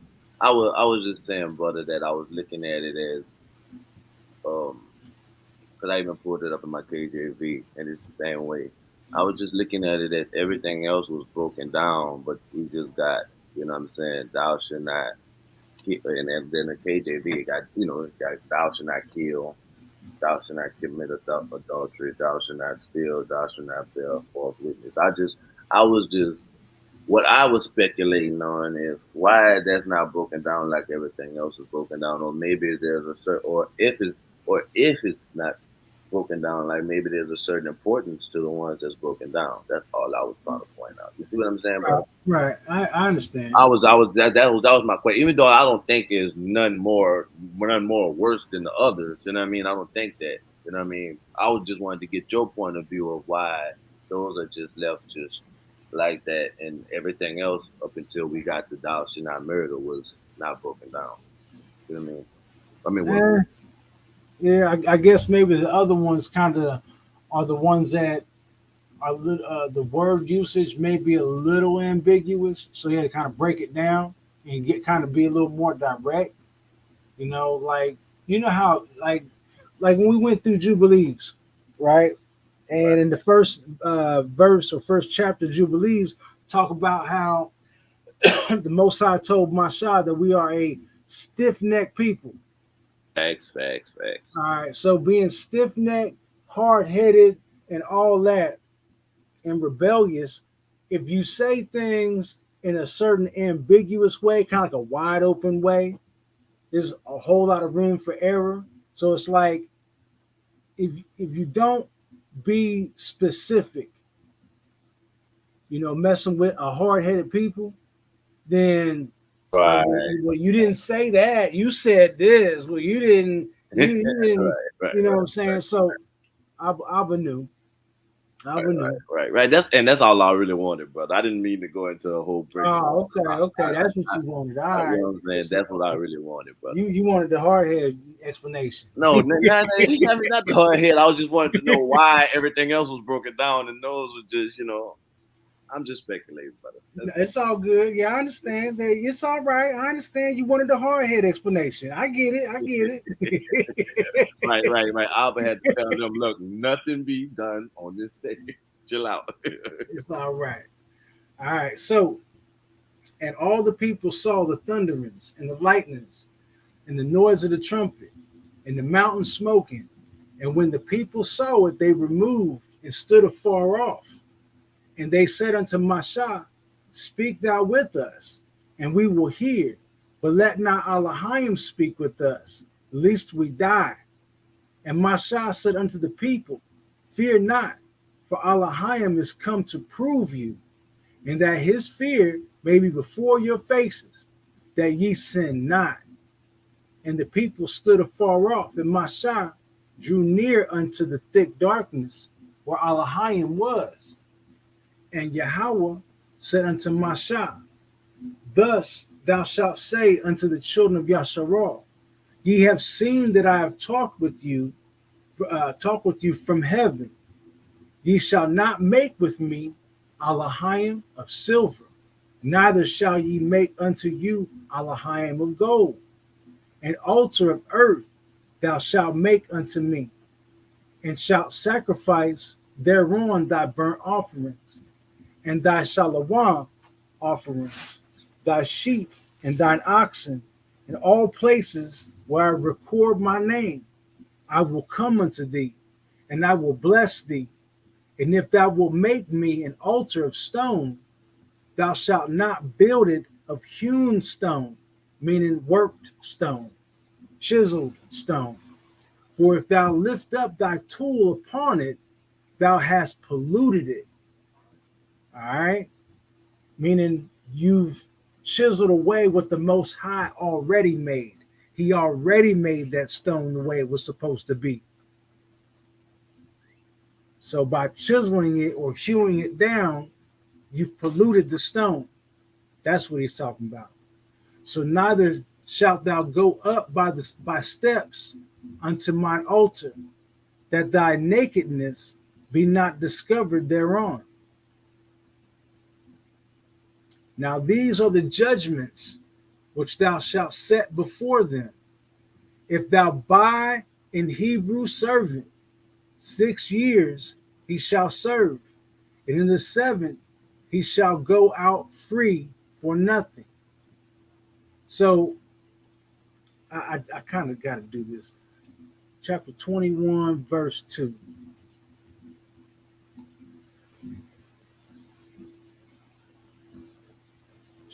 21.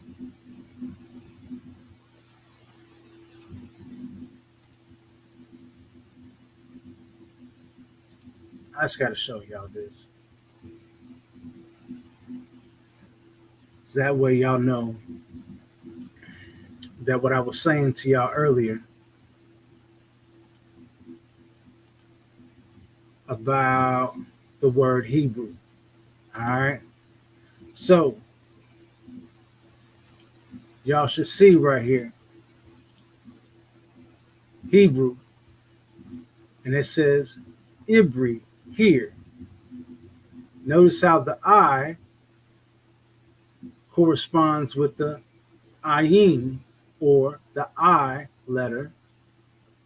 I, that's the ba, the ra, and the ya. So they're trying to make the Y sound like an I here, or the ya sound like an I. So Ibri or Ibari. So Ibari. So when we once again think about the Iberian Peninsula, let that sink in. The Hebrew Peninsula. All right. Now, let's get back. And I want to bring. Can I bring something out too with this? With if they buy a Hebrew Uh servant, huh. because a lot of people get this twisted up as thinking like as thing, like they just put one of their brothers that came out of Egypt with them in servitude or something like. I mean, you know what I'm saying? But when you look at the word Hebrew, we have to Uh-huh. realize that the Israelites came out of Egypt. You know what I'm saying? The Right. Israelites came out of Egypt. You know what I'm saying? The Hebrews, Esau is a Hebrew too. You see what I'm saying? Right. Midian is a Hebrew too. Abraham had other sons that would be considered Hebrews.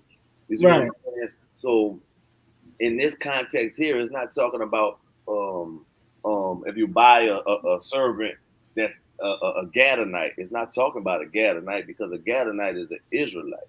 You see what I'm Right. saying? So when it's talking about Hebrew servants right here, a lot of people get it twisted and think that they're talking about one of their brethren. That see, the Israelites came out. The Israelites came out of Egypt.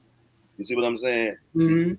There's still people that would be considered Shemitic that's around. So he's saying here that if you end up with a Shemitic, for a better term of words, if you end up with a Shemitic that could potentially be your brother in somewhere down the line that came from Abraham, hey, there's certain rules that go with them than something different. You know what I'm saying? Than a Gentile, or you know what I'm saying, somebody else. You should it should be a certain way you should do them.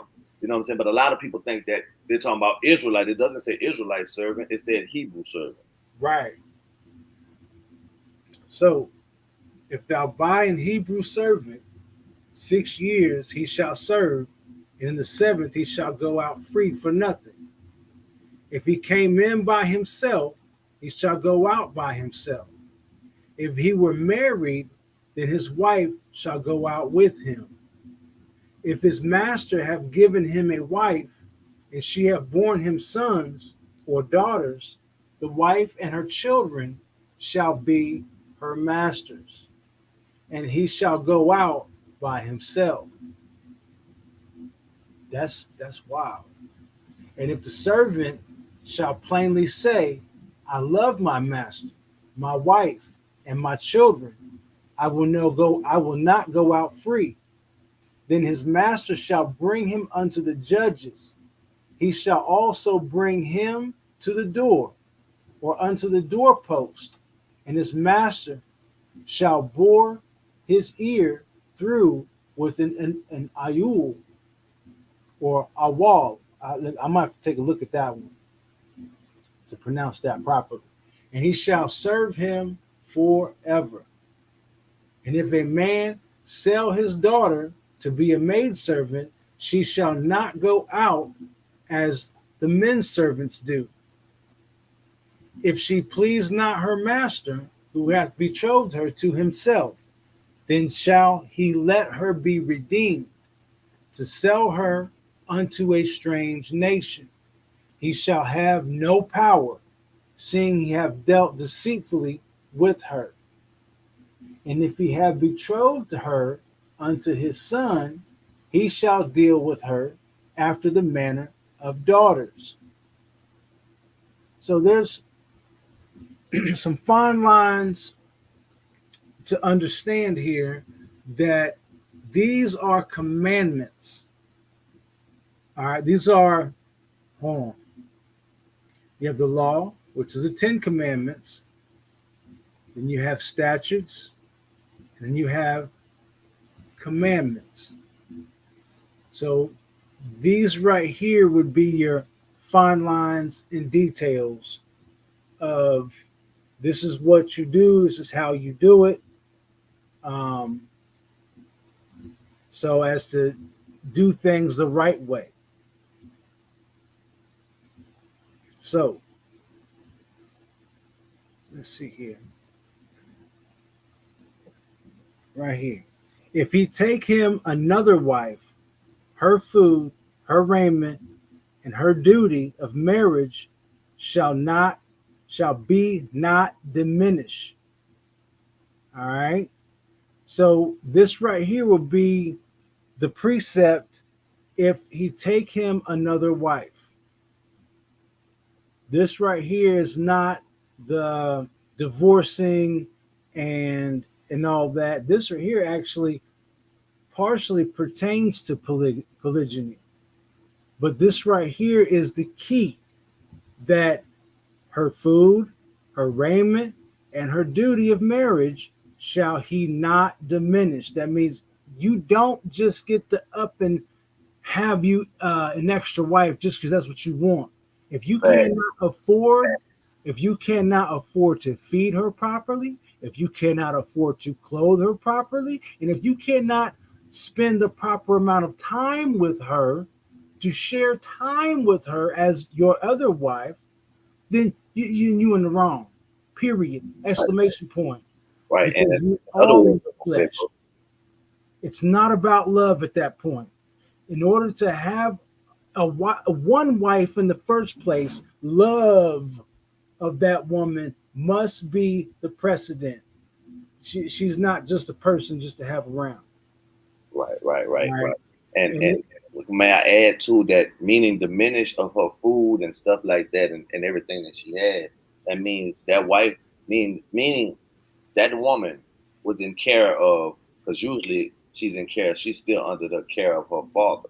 Right. You know what I'm saying? So that means if you can't give her everything that her father already was giving her, then you don't need to, you know what I'm saying? Because obviously, whatever situation she's in, her father is taking care of providing that food or providing that there or providing this, you know what I'm saying? She's still in her father's um home or whatever, you know what I'm saying? Even all the way up to everything has to be equal. This is not just a little like my brother Ross said, like brother Ross was saying, you can't just be, you know, I want one because I want one. Nah, if you don't have the means to, then you can't even do it. You know what I'm saying? It's totally it's at that point it's against Torah because it says it right here. Right. Now, there's something that's very important that I didn't get a chance to speak that I have to speak because, once again, I'm in full agreement with Pastor Wilkins on this about the whole topic of polygyny. All right. Polygyny and multiple wives was not the intent of the Most High from the beginning. All right. I want to make sure that part is very clearly understood. Having multiple wives was not the Most High's intent from the beginning. All right. There, once again, the statutes have to do with the condition of man, the condition of woman. So polygyny came under certain conditions. It wasn't like, well, like you just said, I want one because I want one. No, there are certain conditions within the nation in order for that to even be considered or to even be deemed okay with the Most High. For one, just like I was explaining with Yazaret earlier on, and kind of added on to what Pastor Wilkins was saying, because if war happens, right, the men go out to war and now the nation has more women than men, then this would be one of those conditions. This right here is a certain condition that would allow polygyny to repopulate more men. All right. And once again, because this right here fruitful, right? still takes precedent. What's that? And from the beginning, it was be fruitful. You know, Right. Be fruitful and multiply, so but if that's fruitful still one stops, you wife, have to put one something else man, in order, right? one woman. You Yeah, know, right. No, I was and saying I was piggybacking on what you were saying, bro, because you was talking about the war. You know what I'm saying? Obviously, fruitful would be stopped if all the men get killed, or most of the men got killed, right? I was just right, piggybacking, so I was saying his word was still to be fruitful. You see what I'm saying? I was just piggybacking on. I agree with you, brother. right. So to be fruitful, the essence of that is still the one man, one woman, one wife, one husband. Be fruitful and multiply. And the only way that that condition of polygyny became okay is this one right here. If he take him another wife, and there's that condition to is this one right here. She still got the phone on. She went in the kitchen. But so that condition still remains that let's say he was to take a slave or to buy a slave and then along the way betrothed that slave. This right here, if he take him another wife, her food, her raiment, and her duty of marriage shall he not diminish. He still must give this wife equal food, equal clothing, and equal duty of marriage and time. This is not a flesh thing.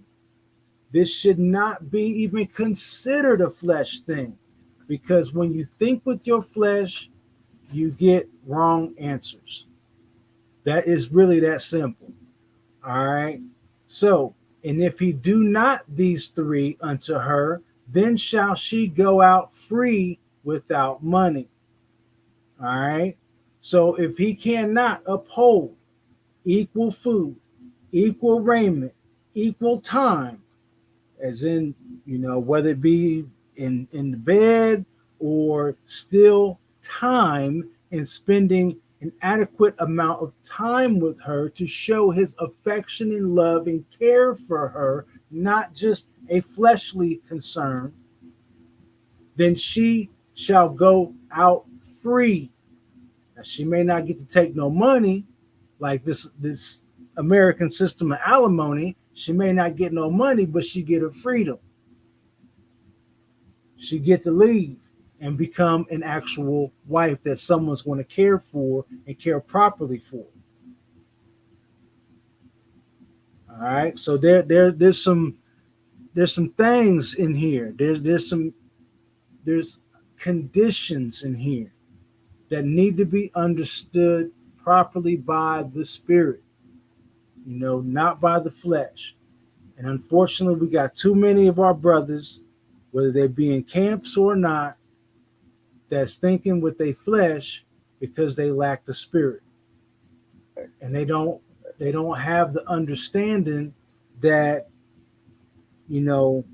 these things, that there's conditions. They can't just have what they want to have just because they want to have it, because that goes along with pride.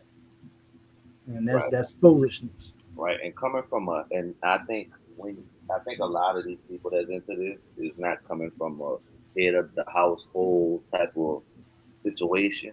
And when you're a head of a household, you have to really think about, you know what I'm saying? You have to really think about what it takes to run a household. You know what I mean? And I think a lot of these guys is not coming from that perspective because when you really sit there and think about even just running and leading your household, you know what I mean? The Torah is saying that you have to have all these conditions right here to even participate in that. You know what I'm saying? For that to even be Right. a lawful situation. So if you're not coming from a head of a household standpoint, you thinking you're already just leading with the flesh because you're not even thinking about what all that would have to take. You know what I mean? So, and I would just end it with this. Polygamy polygyny is a very touchy topic. It's definitely in Torah, but what my brother Rawls is saying is conditions. If you can't, you know what I'm saying, if you had a call and he can't get you a call, that's a downgrade. It shouldn't be a downgrade situation. You know what I mean? This is it, No. 'cause at that point is against Torah. You know what I mean? So I think a lot of people that participate in this stuff don't even understand that when they're participating and it's not right, how Torah just said, then they're against Torah in that point. At that point, So I would definitely encourage people, reiterate again what Rawls is saying. Everybody look at Pastor Wilkins' recent teaching, because this is no longer this is no longer acceptable. When Yahushua died and rose again, he brought everything back around to how it was supposed to be in the beginning, which is the Ten Commandments. These statutes that we're seeing, they were created when man's heart was hardened. It was never like this in the beginning. Therefore, because we have Yahushua or Yahawashai, however you want to pronounce his name, even Jesus, because we have him, his blood, this is unacceptable. Now, see, the only part, um, let's see here. Yeah. Chapter 21. Yeah, now notice, now I had to make sure that after what Yazarek was just saying, notice that it's a completely different chapter now. All right. Chapter 20, verse 26 ends chapter 20. Now, this is a whole nother thing. Now, these are the judgments which thou shalt set before them. If thou buy an Hebrew servant, 6 years he shall serve. And then we go on down and down and down. Now, it is not clear right here because it still looks clear that this is the word of Mashah. Otherwise, it would say, and furthermore, Yahweh commanded that, or said that, thus saith Yahweh. Now these are the judgments which thou shalt set before them. This part right here is where it's not clarified that this is Yahweh still said unto Mashah, thus thou shalt say unto the children of Yasharal. All right? That's not how that verse is even spoken. So this is why Yaz was saying that these things are not fully acceptable anymore, because these statutes have to do with the condition of man. It's not the law. These are not the law. The law is the Ten Commandments. These right here pertain to conditions. All right, so let us continue. Now we have the blood of Yahawashai.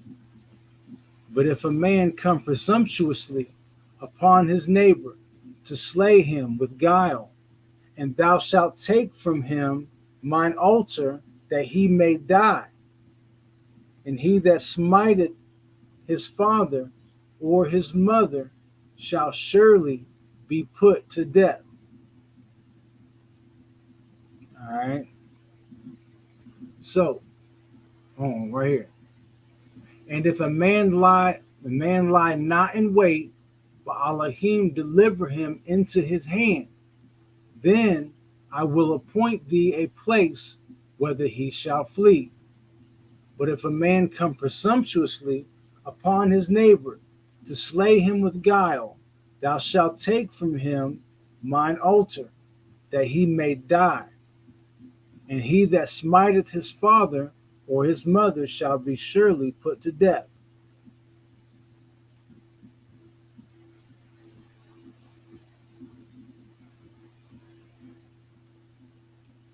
And he that stealeth a man and selleth him, or if he be found in his hand, he shall surely be put to death.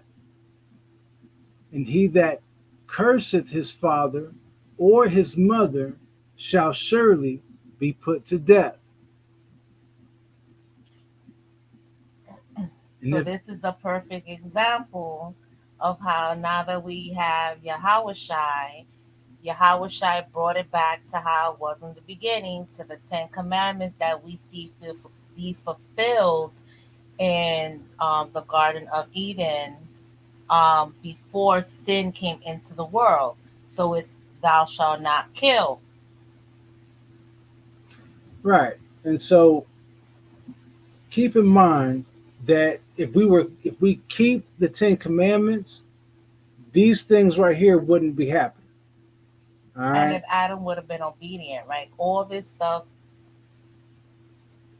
the heart became hardened when sin came into this world Right. because of disobedience. Right. And so in the agreements with Pastor Wilkins, what he was saying at the one point about from the time that Adam sinned, when he was beguiled by his wife, regardless, sin came into the world, and from that point on, every human being has the genetic code for sin within them, and it's not our fault. It's not the rest of our fault. The fault still lied upon Adam, but regardless, Yahushua came to return us back to the original Ten Commandments that are forever. All right. This is how we truly dwell in the Spirit, is by keeping those Ten Commandments. No matter how hard it is, because once again, it's not easy. We get caught up in our feelings because somebody else is not operating within those Ten Commandments, but we're expected to stay operating in those Ten Commandments. Remaining blameless. Right, remaining blameless. It's not easy. I get it. I understand. And so that's why we have these statutes that deal with the condition of your heart, the hardness of your heart. How hard is your heart when these certain other things happen or come about? That's what these are about here. Well, this is why uh, let's remember that when we ask Yah to forgive us, we're supposed to forgive those who tries to pass against us the way He forgives us for trespassing against Him. So all this, and now we are forgiven if we repent. Right. So, and I agree. We do ask the Most High to forgive us for the things of which we've done, and just like the parable about the servant that owed the king, or yeah, he was in debt to the king, a huge amount, an unpayable amount, and he knew he couldn't pay it back. The king had mercy upon him. Problem is, someone else owed that servant some, like a small change, a payable back amount, and he had no mercy upon them. So that's what this parable is kind of getting at with some of these statutes right here. You know what I'm saying, about forgiveness, understanding the condition or the hardness of heart. All right. So, and he wasn't saying that it's easy to get over these things, but it is saying that it's still possible to get over these things. All right. So, and if men strive together and one smite another with a stone or with his fist, and he die or die not, but keepeth his bed, if he rise again and walk abroad upon his staff, then shall he that smote him be quit. Only he shall pay for the loss of his time, and shall cause him to be thoroughly healed. All right. So this right here is kind of where you get that that um that law about suing somebody. This is where all this stuff comes from.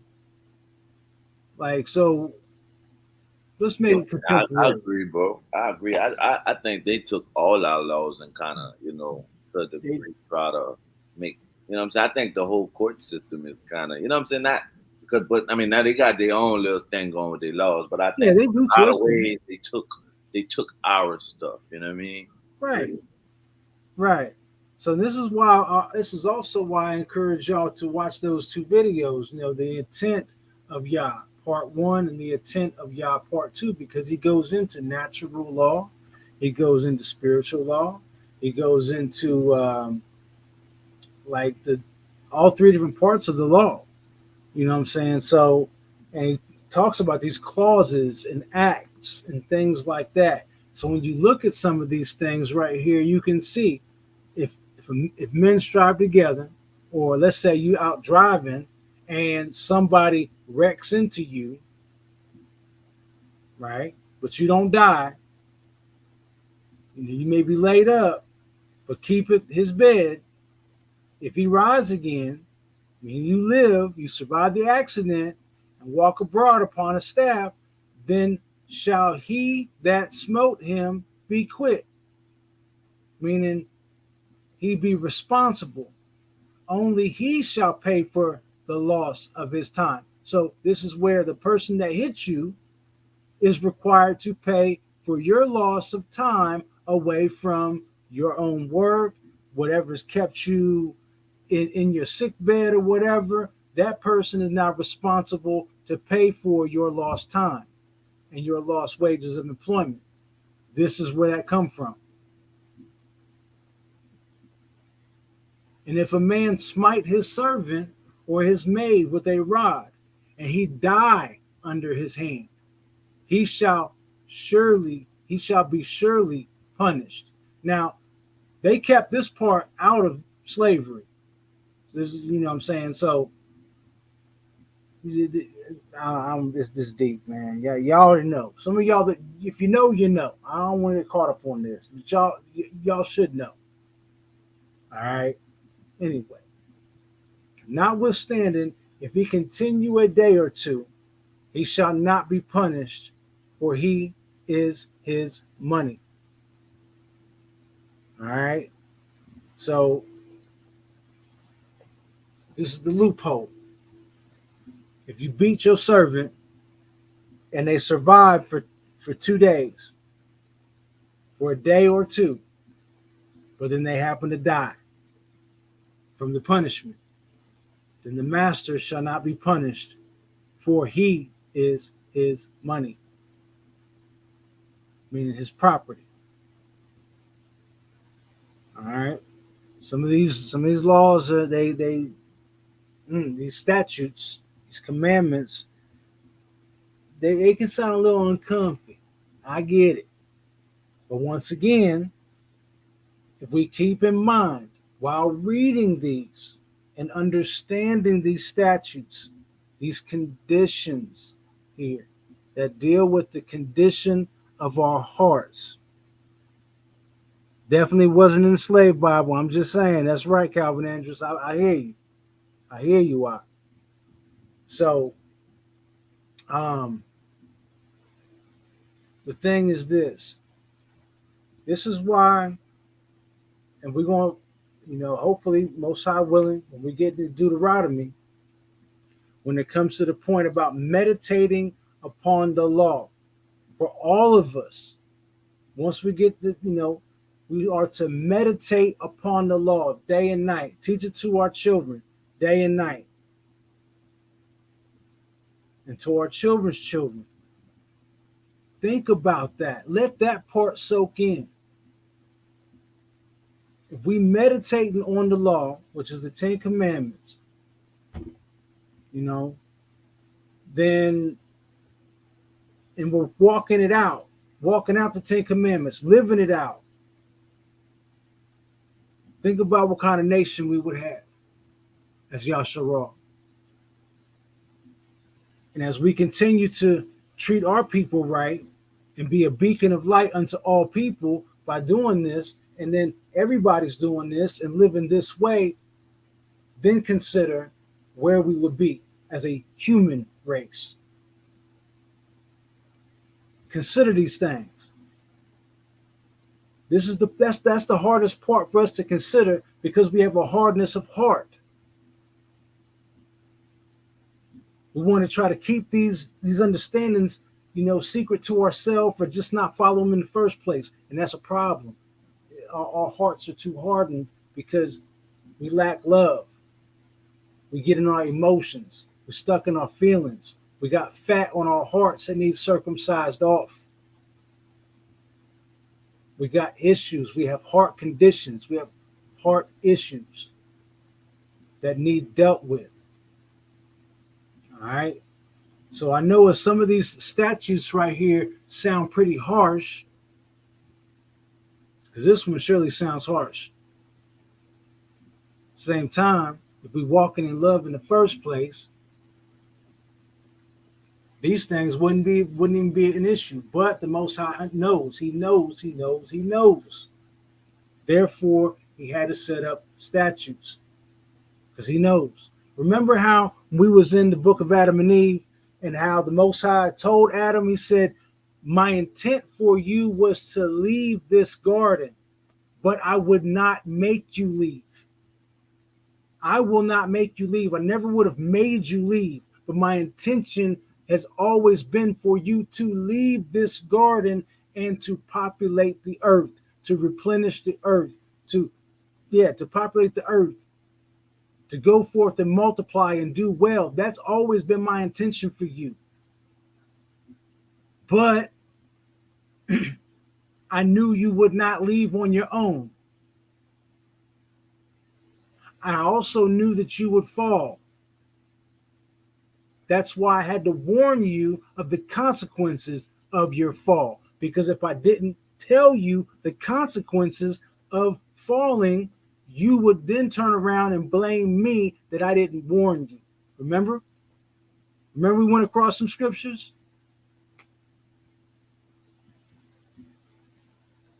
So, He's the Alpha and Omega, man. he's the Aleph Tha, the Tha. He's the divine everything. Hallelujah.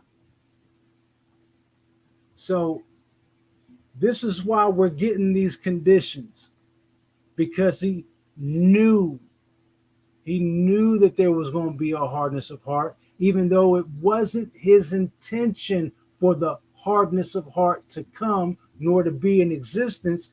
But being that he knew, he made a condition, certain conditions that are okay, that are understandable.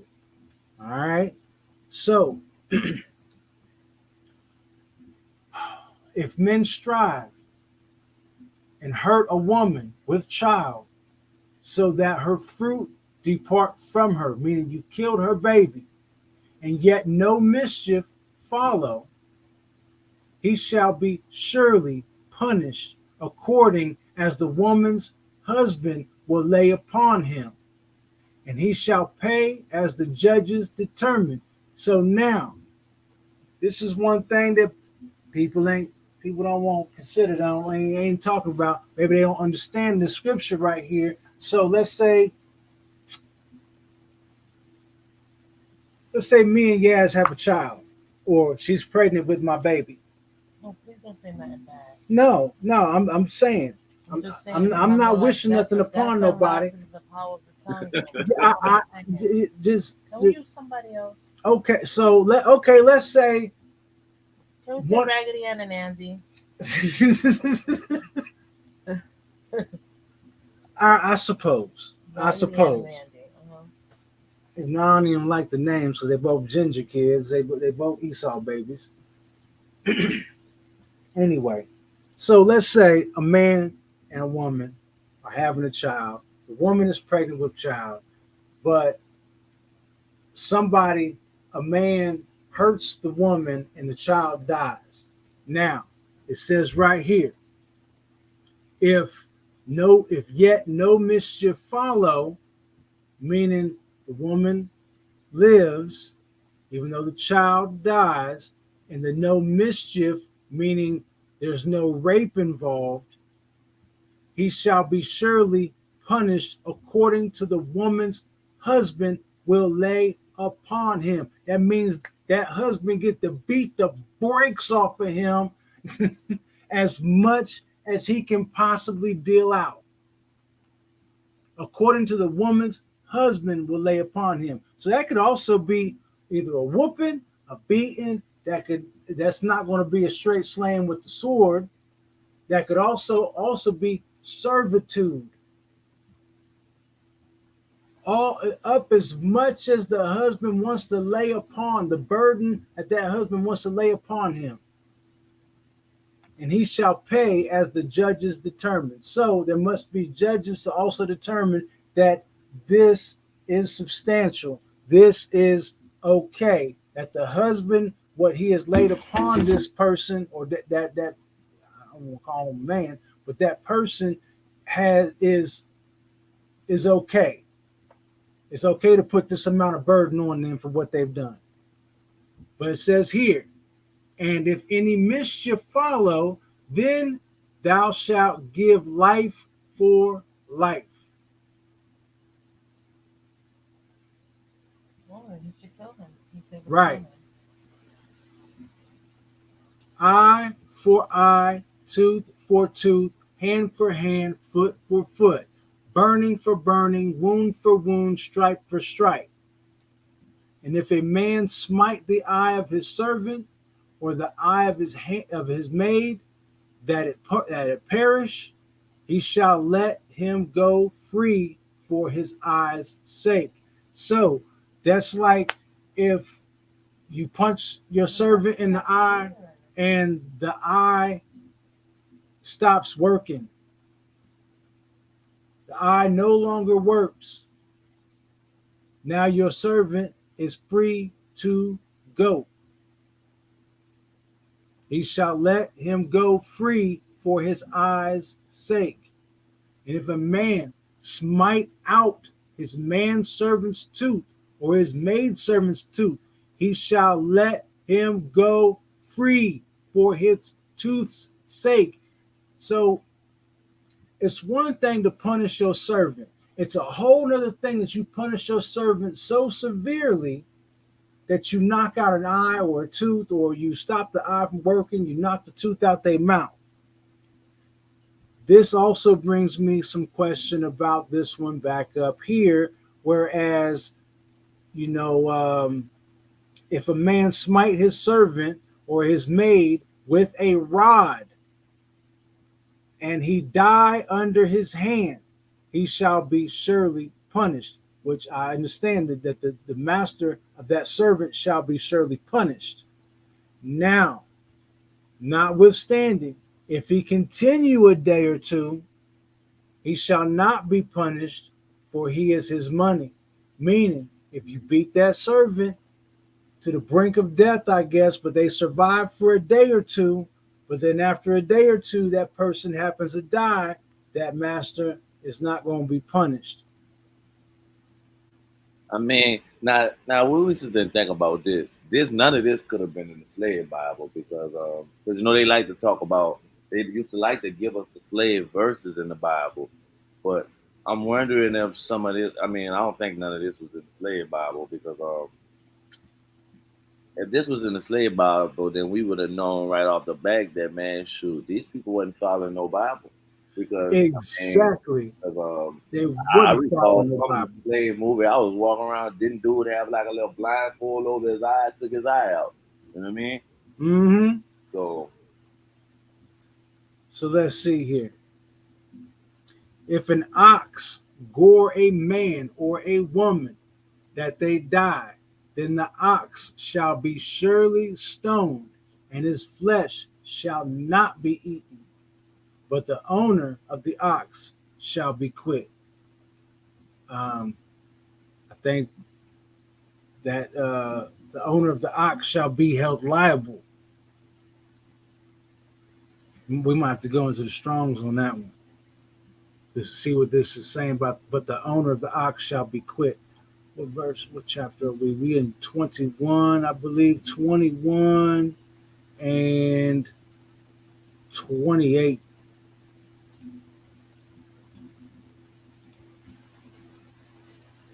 21 and 28.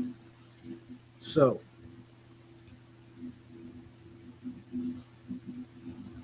and if an ox gores a man or woman,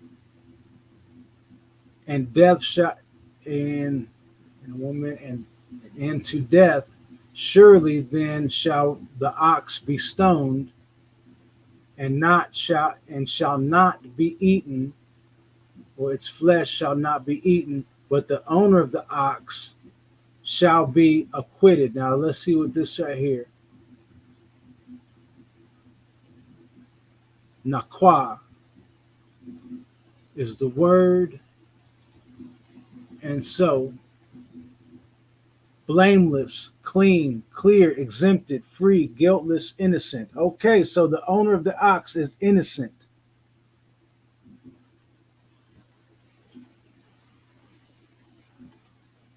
There would be no America KKK if we knew this back then. I'm just saying, I'm with you.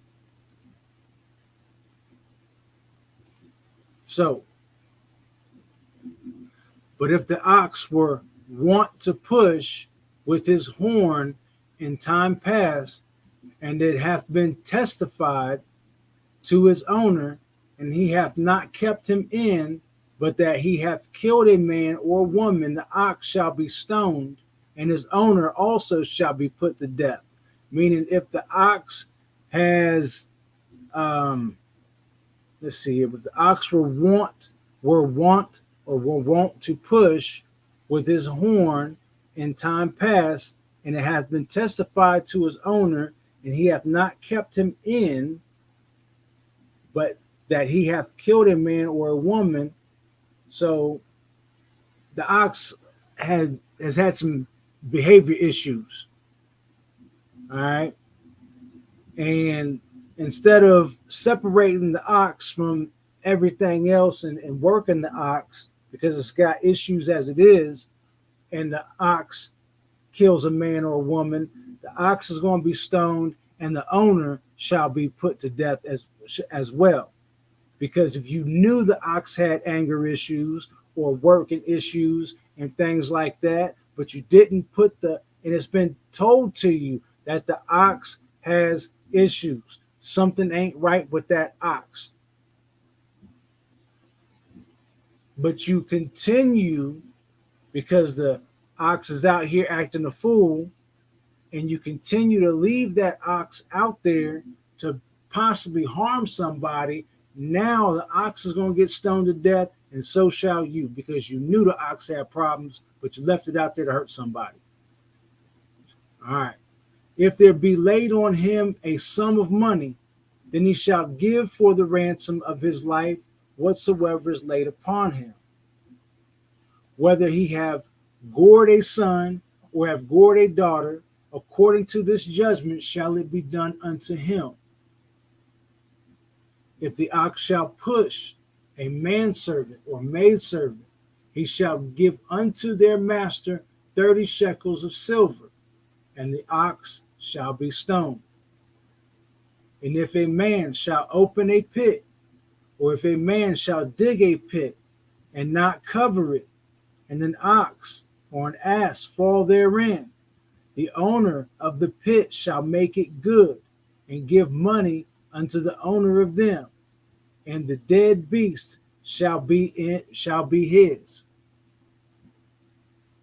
So I think that's pretty self-explanatory.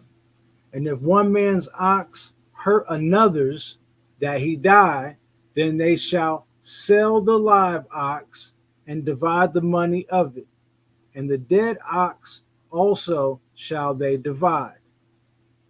Or if it be known that the ox hath use to push in time past, and his owner hath not kept him in, he shall surely pay ox for ox, and the dead shall be his own. Okay, so once again, the ox got issues.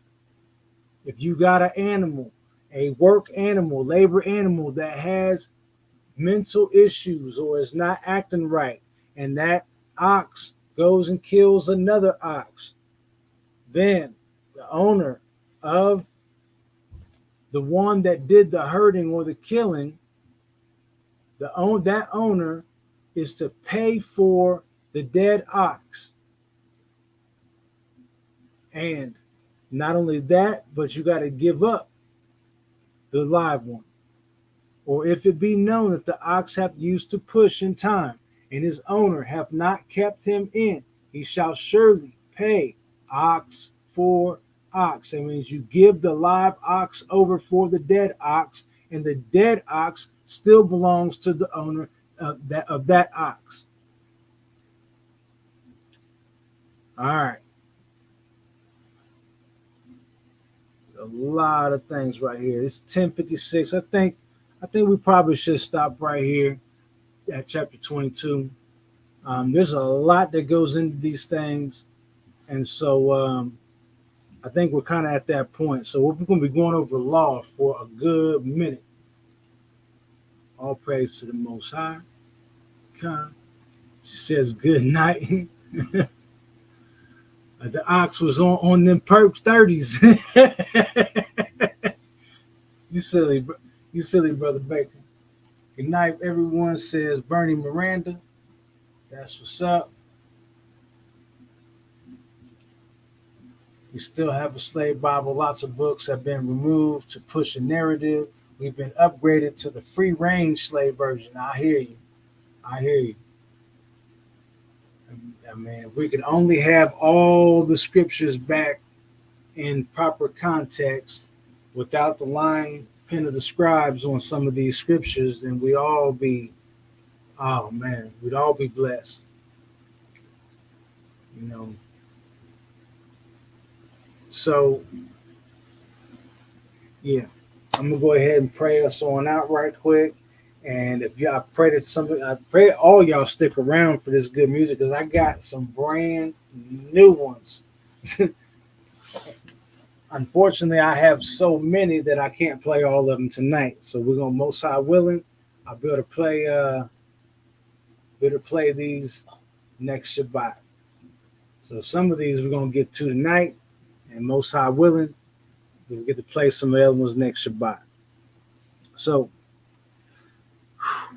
Abba Ahayu, Most High Yah of Yasharal, Most High Yah of Abraham, Yitzhak, and Yaquab, sorry, the one true Elohim of all creation, creator of all the heavens and earth and everything within, Yahweh, Saba, Wa'ath.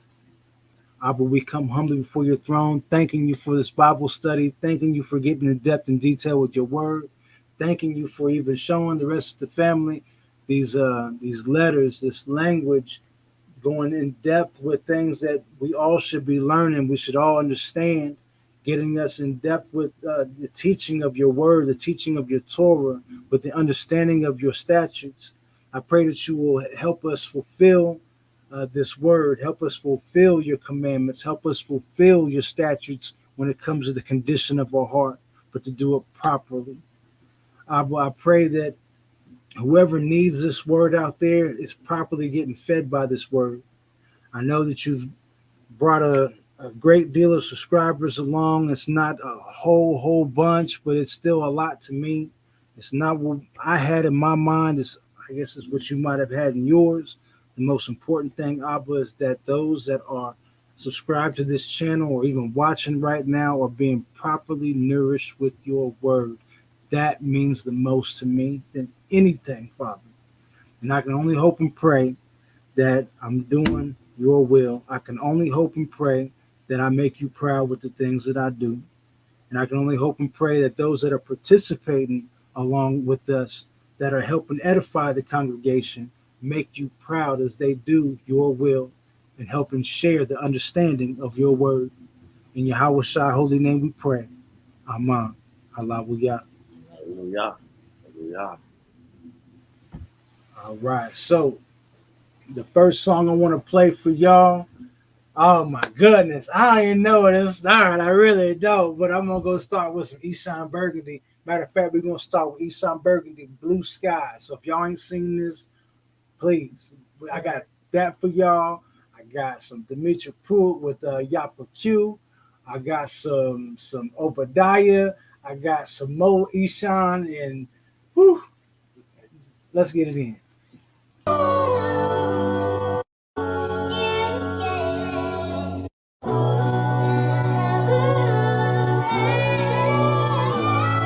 What you making in the sky, my king? Is that New Jerusalem I see? You giving sight to the blind, my king. Your children can't wait till you come down, my king. Yeah. Prophecy coming to pass. Psychological war when the chosen is in it fast. Don't ever stop short, your head might just go through the glass. Buy the truth and sell it now, it's the most valuable thing you have. Liars gon' hate you, manipulators, they gon' say you trash. Cowards gon' comment on your posts on fake pages, just laugh. You blessed when people call you evil for the sake of Yah. His love is inconceivable, they put away my crimes. He lead his sheep by the still waters, then turn the lakes to wine. So many prayers, hot as mine, deserve a response. That's a gift, it's no boasting in being chosen. But your emotions, you gotta rule, remain in discipline and focus. If you bow out, then it's hopeless, don't terminate your devotion. Demons destroy peace with commotion, sit by the ocean. Don't get peeled up when it feel rough, get built up in the spirit. Part of me as I tilt my cup, I'm trying to fill you up with these lyrics, yeah. What the Most High making in that blue sky? A new heaven for you and I. Calm down.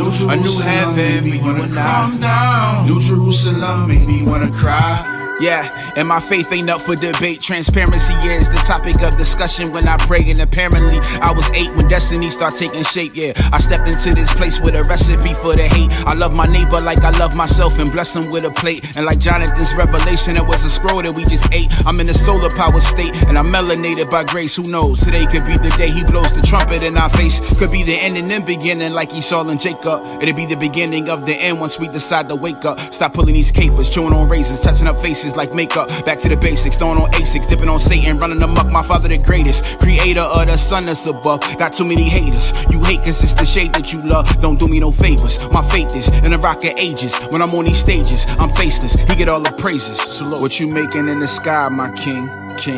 Is that New Jerusalem I see? You giving sight to the blind, my king. Your children can't wait till you come down, my king. What the Most High making in that blue sky? A new heaven for you and I. Calm down. A new heaven for you and I. Calm down. A new heaven for you and I.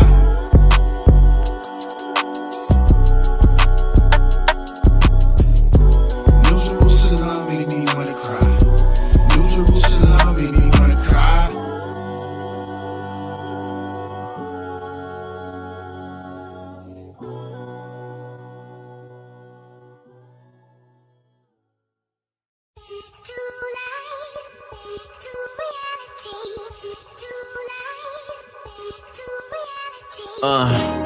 Back to life. Abba brought me back to life. I was living wrong, could've took my life. You could've dimmed my light. I thought it was over, not quite. Beautiful loved ones reunite. The blood of my Abba brought me back to life. Back to life. Abba brought me back to life. I was living wrong, could've took my life. You could've dimmed my light. I thought it was over, not quite. Beautiful loved ones reunite. The blood of my Abba brought me back to life. Yeah, just to clear it all up. Lived a little messy, Abba had to clean it all up. Clean me out, love. Gave me a new heart cause I wanted gay, had to stitch it all up. To him be the glory, no ifs, ands, or buts. Reality hit, I don't praise enough. He want all of me, no ifs, ands, or buts. But, cause it could've been over in a minute. By the second I was taking time bomb. On my toes in life with a pivot. Searching in you for perfect shalom. You are the way I could never go wrong. To see you and me, that's twinning. Only you know my beginning in it. Eyes to the flow, hoping my prayers further than the ceiling. Alibis about some pleading forgiveness. Heard you in the business of healing. I know a couple folk like me. Spirit so broke. Sin be the straight jackets. Loosen the yoke. Your light is a lamp to my soul. A light on this path, yeah. Me minus you, that's bad math, yeah. Falling at the feet of your highness. Wait undeserving of your kindness. Trying to be all up in your likeness. The water, Abba for the reset. Back to life. Abba brought me back to life. These are dead man's bones. I was living wrong, could've took my life. You could've dimmed my light. I thought it was over, not quite. Beautiful loved ones reunite. The blood of my mama brought me back to life. Back to life. I brought me back to life. These are dead man's bones. I was living wrong, could've took my life. You could've dimmed my light. I thought it was over, not quite. Beautiful loved ones reunite. The blood of my mama brought me back to I know I don't deserve your loving. Breath of life, keep the heartbeat pulsing. Told the album for your gift, so puzzling. You are my blanket, my covering. Still shoes ain't budging. Unashamed that I'm so public. Your words came forth, think constructed. Everything I know is under your judgments. Facts, let that go viral. These ain't my words, they recycle. Only words that I live for and die for. Only word to stand up and fight for. That's right. Bring light to the dark. Consume whole rooms when it sparks. Raise a dead man from the tomb. The remarks of the crowd praise ya as they watch. Dig that. Give sight to the blind. Remove those demons from the mind. Circumcise the whole heart. Give a man a new start. It was just on time. Hallelujah. All praise in the scene for the one giving life to my being. The only one who helps me fight in the ring. Fighting off enticements to cling to the flesh. No, gotta keep on moving. Out of mind, bring the thoughts to pollution. Meditate day and night, your solution. On but you who that's a blueprint. Important to remember. Ask Abba to blow on the ember. On your heart to soften it tender. Feels good to finally surrender. Back to life. Abba brought me back to life. These are dead man's bones. I was living wrong, could've took my life. You could've dimmed my light. I thought it was over, not quite. Beautiful loved ones reunite. The blood of my mama brought me back to life. Back to life. I brought me back to life. These are dead man's bones. I was living wrong, could've took my life. You could've dimmed my light. I thought it was over, not quite. Beautiful loved ones reunite. The blood of my mama brought me back to life.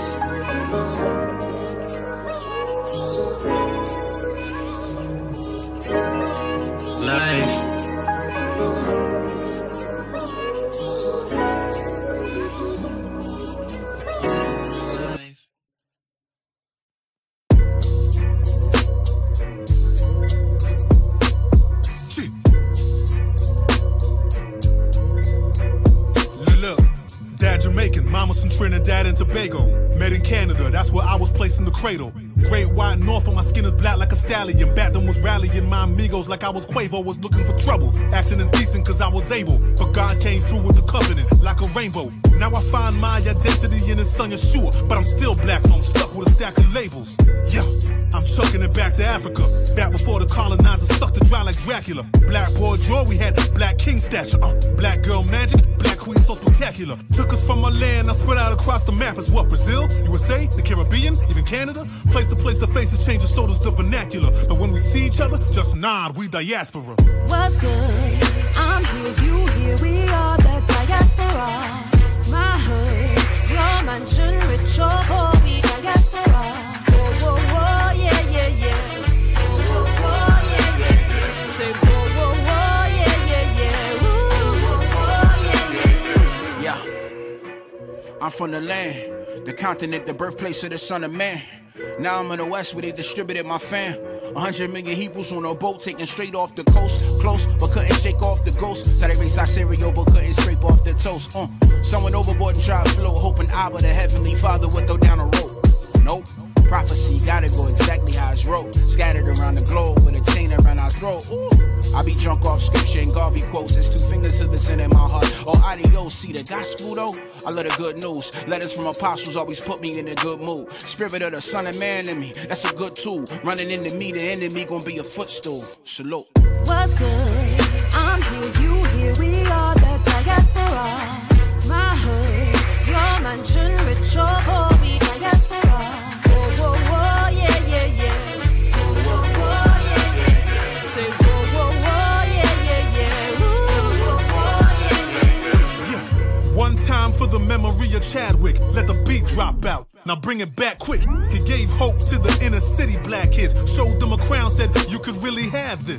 From Toronto to the Philly pad, whence Bombay came, we ain't never really had bliss. They tailored a lie for us, that's a fitted cap. But we traded for a crown, cause we're done with living average. what's good? I'm here, you here, we are the diaspora. My hood, your mansion, rich or poor, we diaspora. Whoa, whoa, whoa, yeah, yeah, yeah.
All right, last song, because it wouldn't be. You already know. Hezekiah, Amos, 3 and 1 through 2. Let's get it.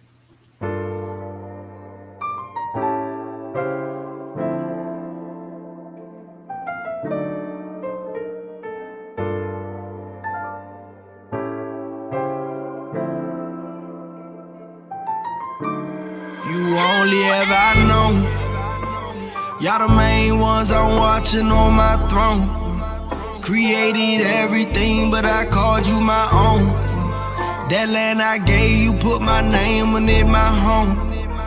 Yeah, that's my home. Israel, Abraham, Isaac, Jacob. I made a promise, can't nobody take it. I chose to put you above all the nations. Out of your graves, I chose to awaken. We made a covenant, don't you forsake it. Come get protected while they going crazy. Israel, my firstborn, my baby. Israel, my firstborn, my baby. I woke you up in your land of captivity. I do not change, I want you to remember me. Laws and commandments, I gave you the remedy. Go read the testimonies for your memory. I sent them prophets, but you wasn't hearing me. I come to you if you really come near to me. I heard your cry, now it's time to take it to me. I know what got you from all of your enemies. Who you know open the sea.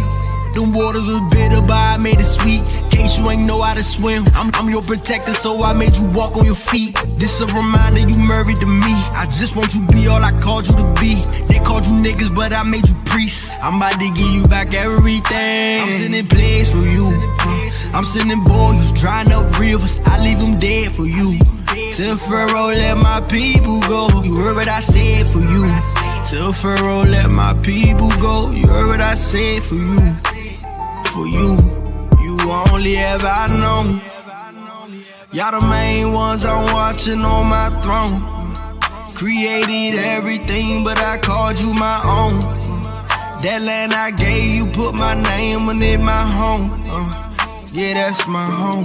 Israel. I'm the reason you in captivity. We made a covenant, you ain't remember me. You broke the covenant, I sent your enemy. Get out my lane since you wasn't fearing me. I'm the reason they put you in chains. I'm the reason they switched up your name. I'm the reason why you in the hood. I'm the reason of all your pain. I'm sending flows fast, daily. Think I don't love you. Y'all my babies. Gave my son, must be crazy. Come out that system, come out of that lady. They got that military, it would not phase me. It would not move me, it would not graze me. Remember Egypt, I did all that for my people. You only ever know. Y'all the main ones I'm watching on my throne. Created everything, but I called you my own. That land I gave you, put my name on it, my home. Yeah, that's my home. You only ever know. Y'all the main ones I'm watching on my throne. Created everything, but I called you my own. That land I gave you, put my name on it, my home. Yeah, that's my home. Israel.